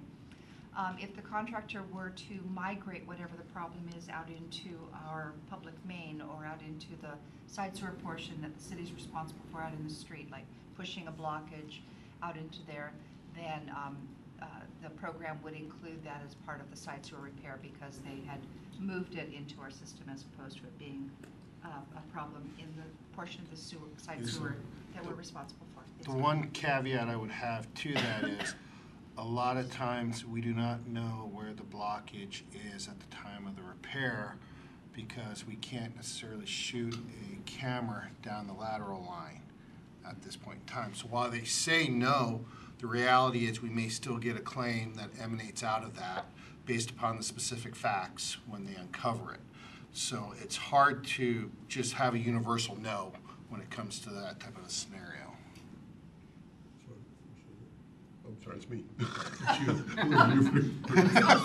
Ask yourself. Ask myself, don't I? I have to give myself approval. I approve myself to talk. So Rob and Lisa on that. So is there any liability or culpability on the part of the repair company for that if they find that situation? What typically happens is once they begin the repair work, they usually may go under the premise that it's on the lateral line, but then once it's either pushed or discovered to be in the portion of the right-of-way, all of a sudden we then get a claim for damages that comes in thereafter. But we also then have to look at what's causing the blockage. Is it grease coming from the home? Well, then we can usually push back onto the homeowner. But if it's tree roots that emanate either in the right-of-way or from city property and goes out into the right-of-way, then we end up footing that bill. And then the question came up of the 5 cities in Washington that have signed up for the program, which is Kenmore, Sunnyside, College Place, Kelso, and Dayton, how many of those cities provide water and sewer service, and all of them do except Kenmore. North Shore Utility District provides the water and sewer service in the Kenmore area. All the others provide their own service.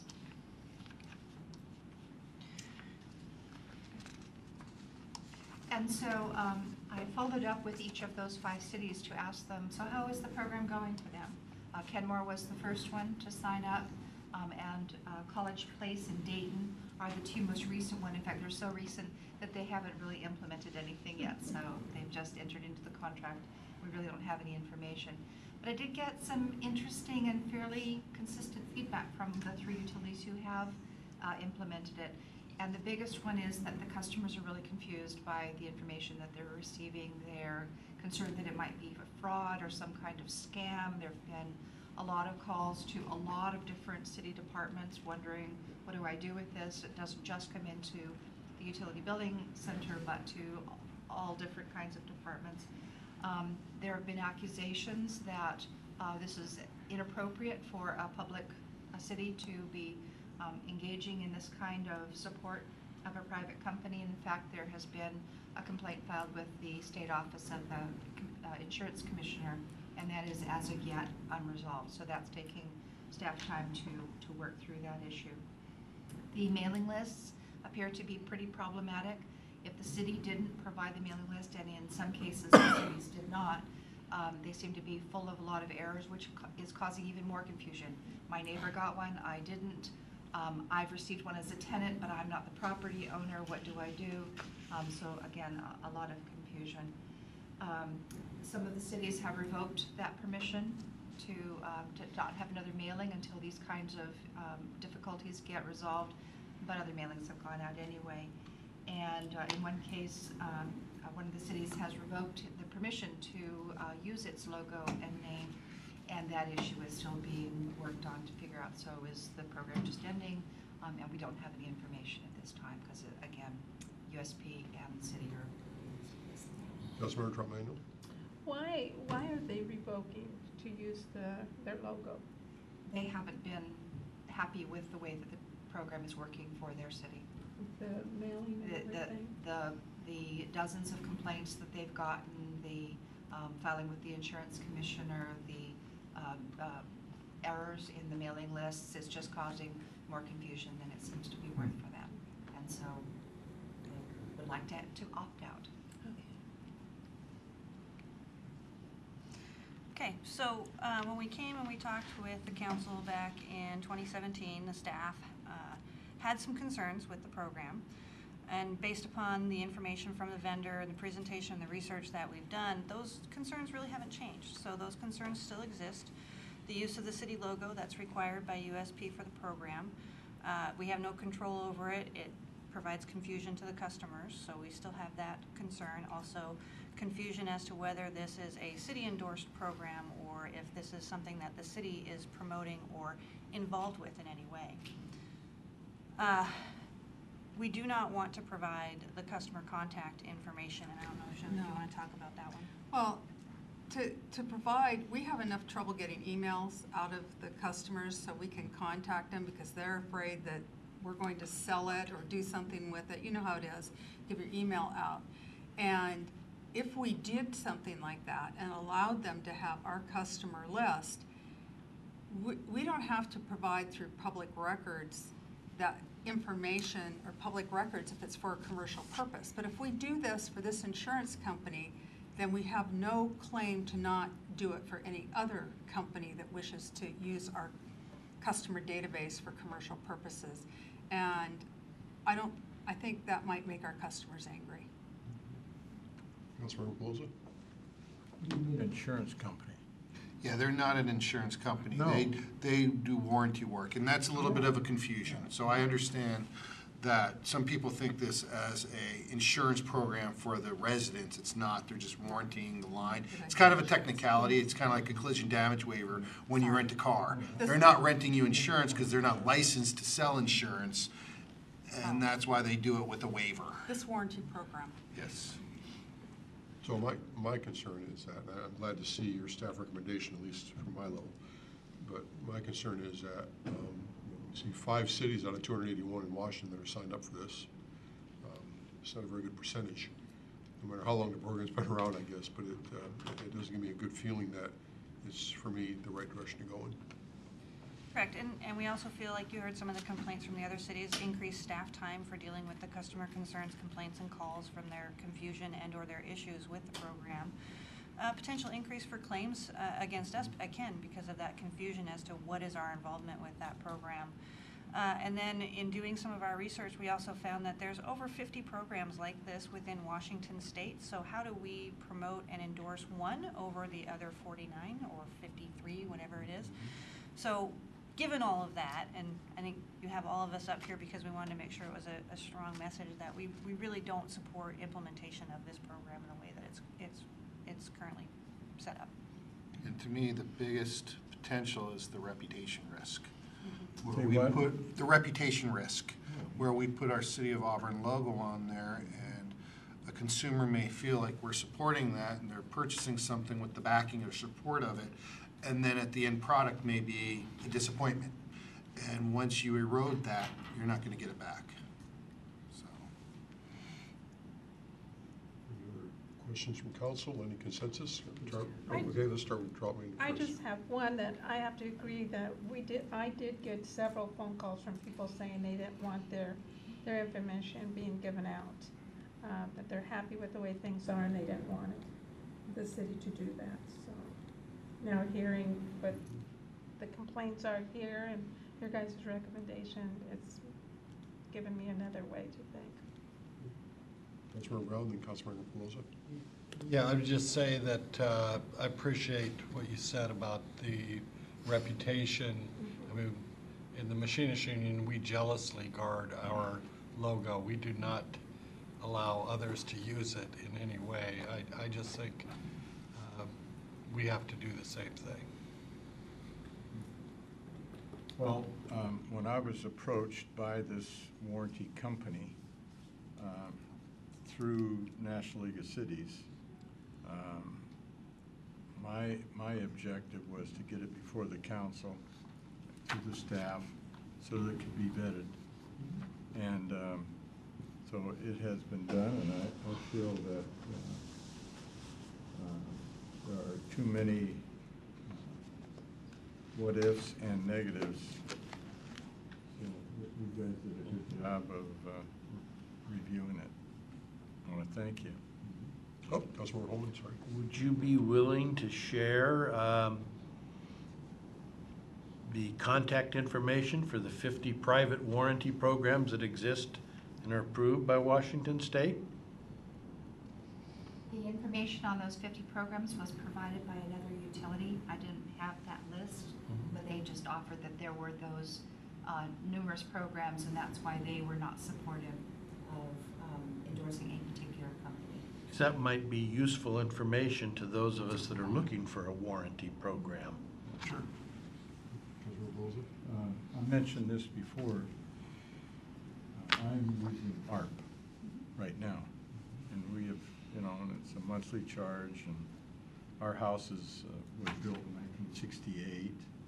So, and some of those water pipes in your house, when it starts out that round, it's now down to maybe less than that. Kind of like my arteries. Yeah. So, anyway, one for you, ARP, maybe. I did a cost comparison between USP and ARP. They're similar and they're within a buck of each other. Yeah. Similar coverage. The difference being ARP, you have to be 55 and older, so you young guys. That's in the rearview mirror. Go ahead. Oh, I'm sorry, I didn't see that. It would be nice to know if there's any way that we can get the 50 other individuals' names, so we could also do comparison like Mr. Holman did. Is there any way you could get it from someone? We will see what we can find. Okay, thank you. So, so is a letter going forward now to close this loop? So if the council's in concurrence with not moving forward with this, then yes, we will close that loop with the with USP. Our communication with them at this point has been through email, so I would see us Yeah, doing that through email. They with them. copied me on the email too, so, and I haven't done anything. Be up to you guys to. Yeah, and we would do that. Anything else? Thank you for your review and your recommendation. Yeah, thank you. And next, we have the development incentives and Assistant Director Tate. Acting Director Tate, thank you.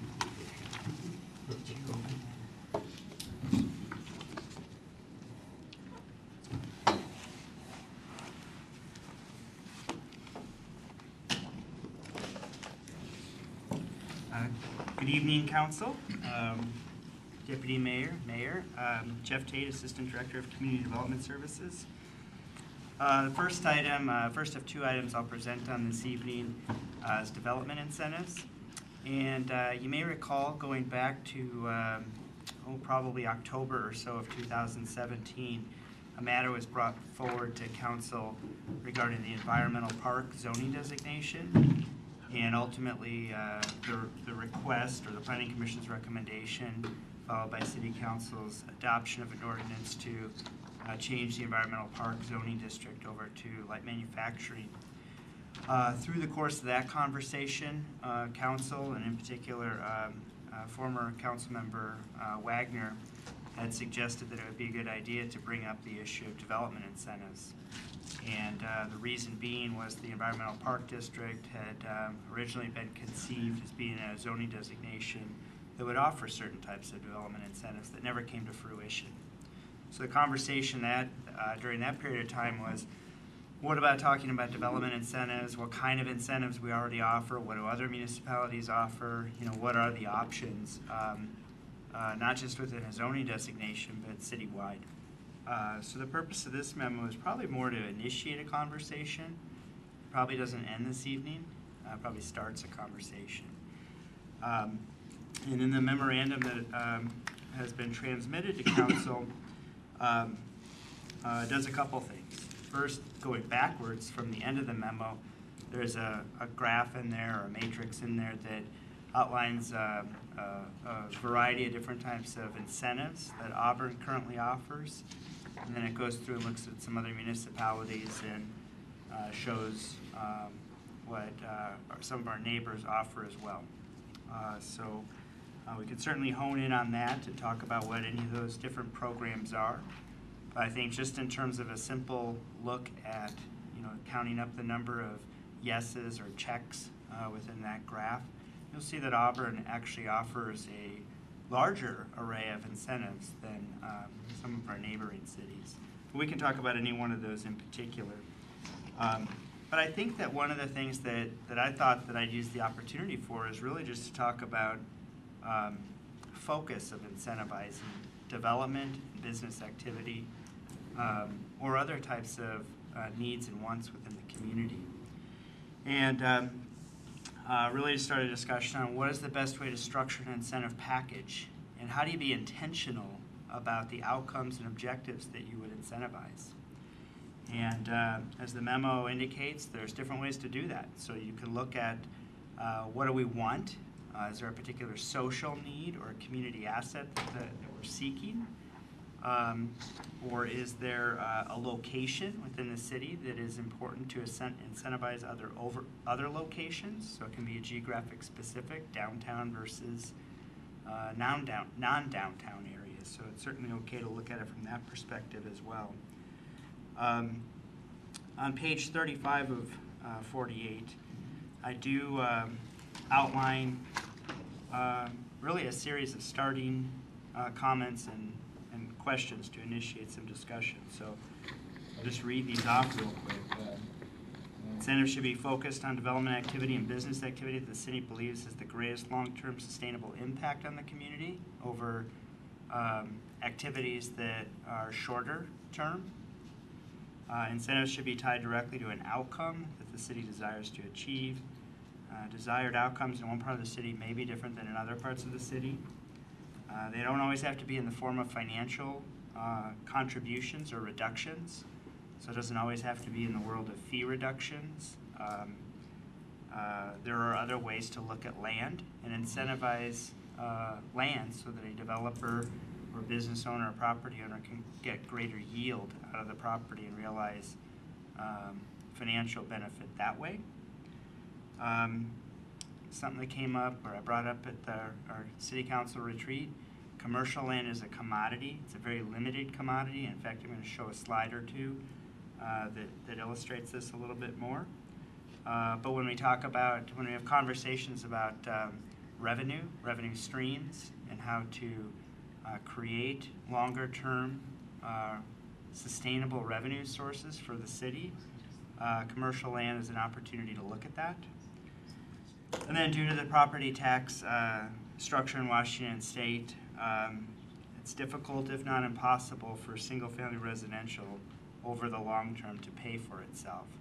So part of that is because of just property tax structure, that property tax increases at a rate of 1% a year at the most.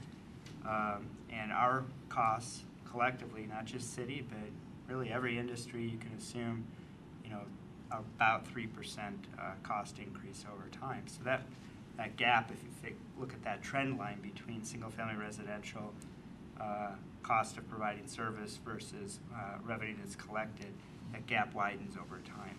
Councilmember Webb? Yes. Number 4, could you explain that a little bit more? What would be the form of value that's added to property that helps customers realize a higher financial gain? A real simple example, let's take our downtown area. Perhaps there's a limit on how tall a building can be. So maybe it's limited at 4 stories. You can incentivize perhaps affordable housing. Maybe affordable housing is the social objective you're trying to achieve within a community and increasing affordable housing availability. So you could allow a development to go up 2 more stories if they provide additional affordable housing. So they realize a benefit by having greater development potential. So that's buildings in single-family residential. You could increase density, increase intensity of use on commercial land. So there are ways to really create, here's your minimum or of what you're allowed to do, but if you do A, B, and C more, you get to do more. Okay.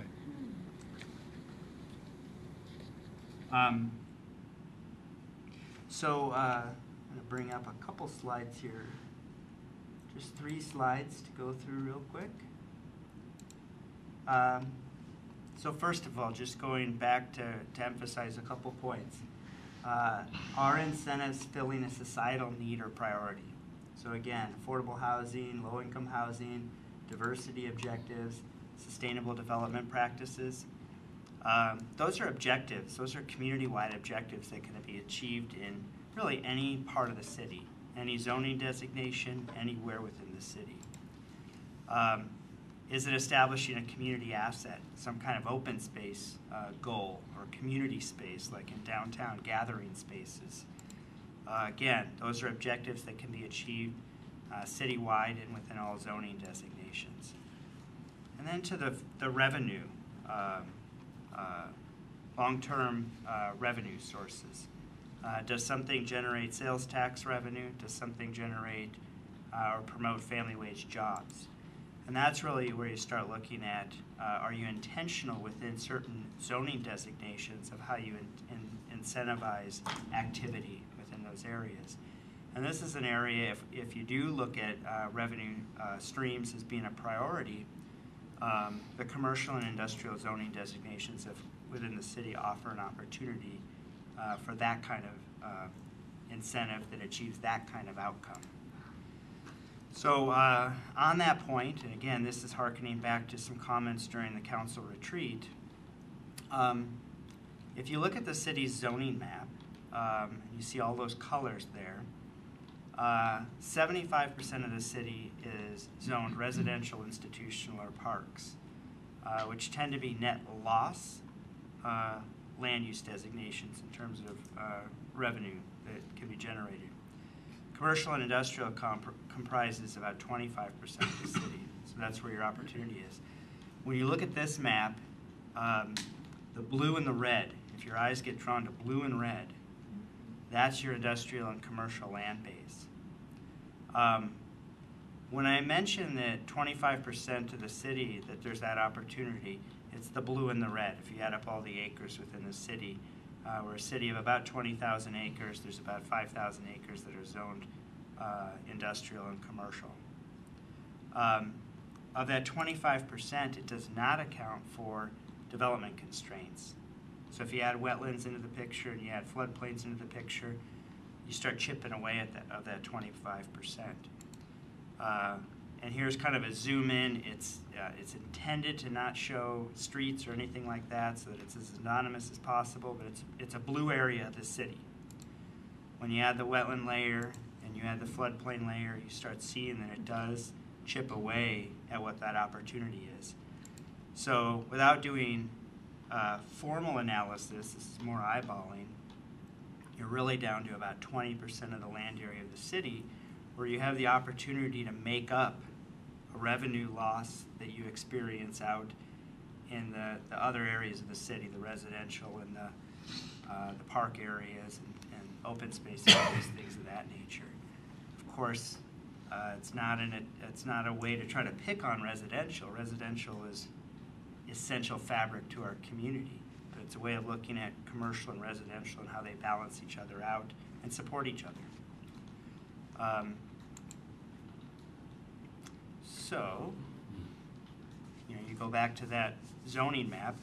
How does the city best utilize and incentivize activity within that remaining kind of commodity of land? So this is something that community development and economic development have already started talking about. And we'd like to bring back some more information to City Council about what does it mean? What are the opportunities within that 20% land area? And identify, really look at the inventory of lands that we have and identify, what are the opportunities, identify what's underutilized, and identify the types of activities that they're in general, not any one, but that might be underperforming, I guess, for lack of a better term. So during council retreat, I talked a little bit about how there's certain types of uses that are taking up or utilizing some of that 20% land area. We don't want to push those out, and that's not the message, but we certainly have future questions and opportunities down the road about how are buildings occupied, how is land developed, and when we make those decisions, and really it's legislative action of what's allowed in a zoning ordinance, what do we allow and what don't we allow within that limited area. And this goes back to that residential piece. This is one subdivision. It's a 105 lot subdivision, and you can see what the list of assets looks like within that subdivision. There's a lot of stuff in there, a lot of stuff that costs money over time to take care of. A lot of stuff that there's indirect and there's direct costs. Some of the direct items you see here are utilities, and whether it's Randy's group having to go out and maintain them, or Ingrid's group having to go out and figure out how to, down the road design something for a capital project in these areas, it costs money over time. And then there's the maybe not so direct costs. I mean, it's direct service if you need it in the moment, but parks and police and service providers like that are, serving these types of communities. And again, that point of, property taxes go up by 1%, these costs go up by 3%. So obviously, just through information presented tonight, I think from a staff perspective, looking at how we utilize that 20% land area that offers a great deal of opportunity would be an area that I think would be really interesting to learn more about. What are the incentive concepts and options, and what do we have in place right now that makes a difference, and what do we have in place right now that may not make that much of a difference? But I certainly wanted to include in there that it's the other types of activities like affordable housing and open space and those types of societal benefits are also part of the incentive conversation as well. So in terms of an initial presentation, I think that it's asking those questions, and then incentives are a good talking point, but really trying to be intentional about what the outcome of whatever we're incentivizing. We have that within our power and authority as a city to structure those programs around what we want.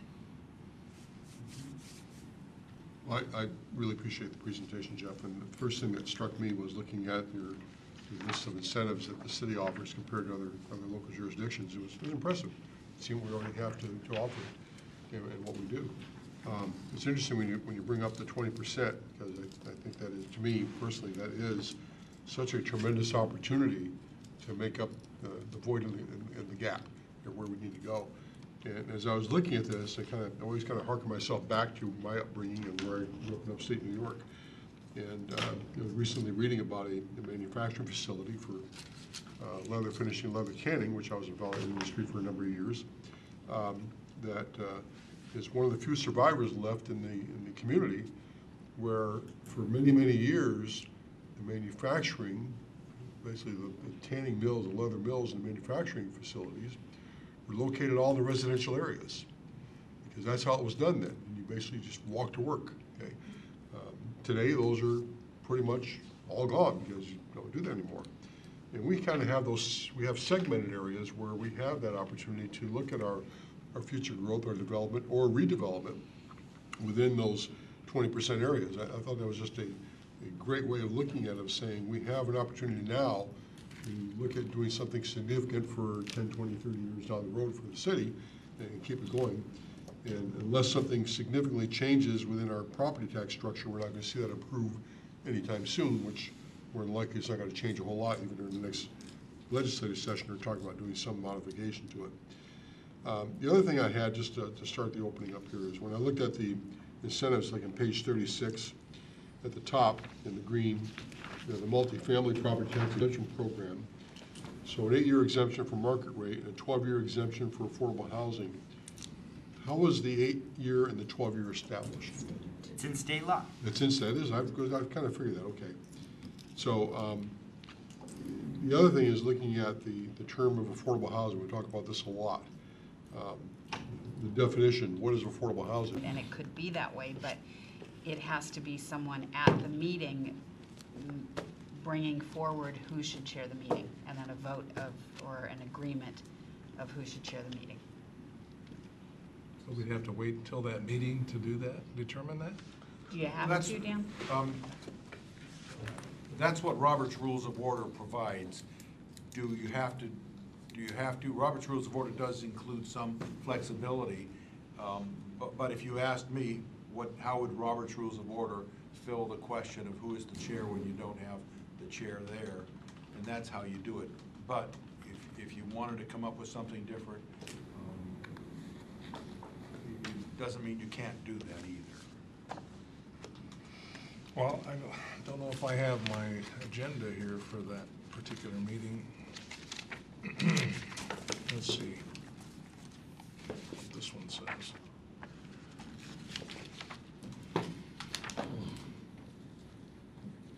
Public Works and Community Development, that's it. I don't have any specific item that would be on there. Would there be any objection to having the secretary chair the meeting? Well, I would say the body that would have the opportunity to object would be the council itself. I make a motion. No, you can't motion. I know, but I think that Mr. DeCoursey is more than capable of chairing the meeting, since he's going to be Capability on or that. technical ability is not an issue. Well, I would. As one of my esteemed colleagues once said, we're all technically qualified. So, if there's no objection to that by council, you demand. No problem. Okay, with that, we are adjourned. Thank you.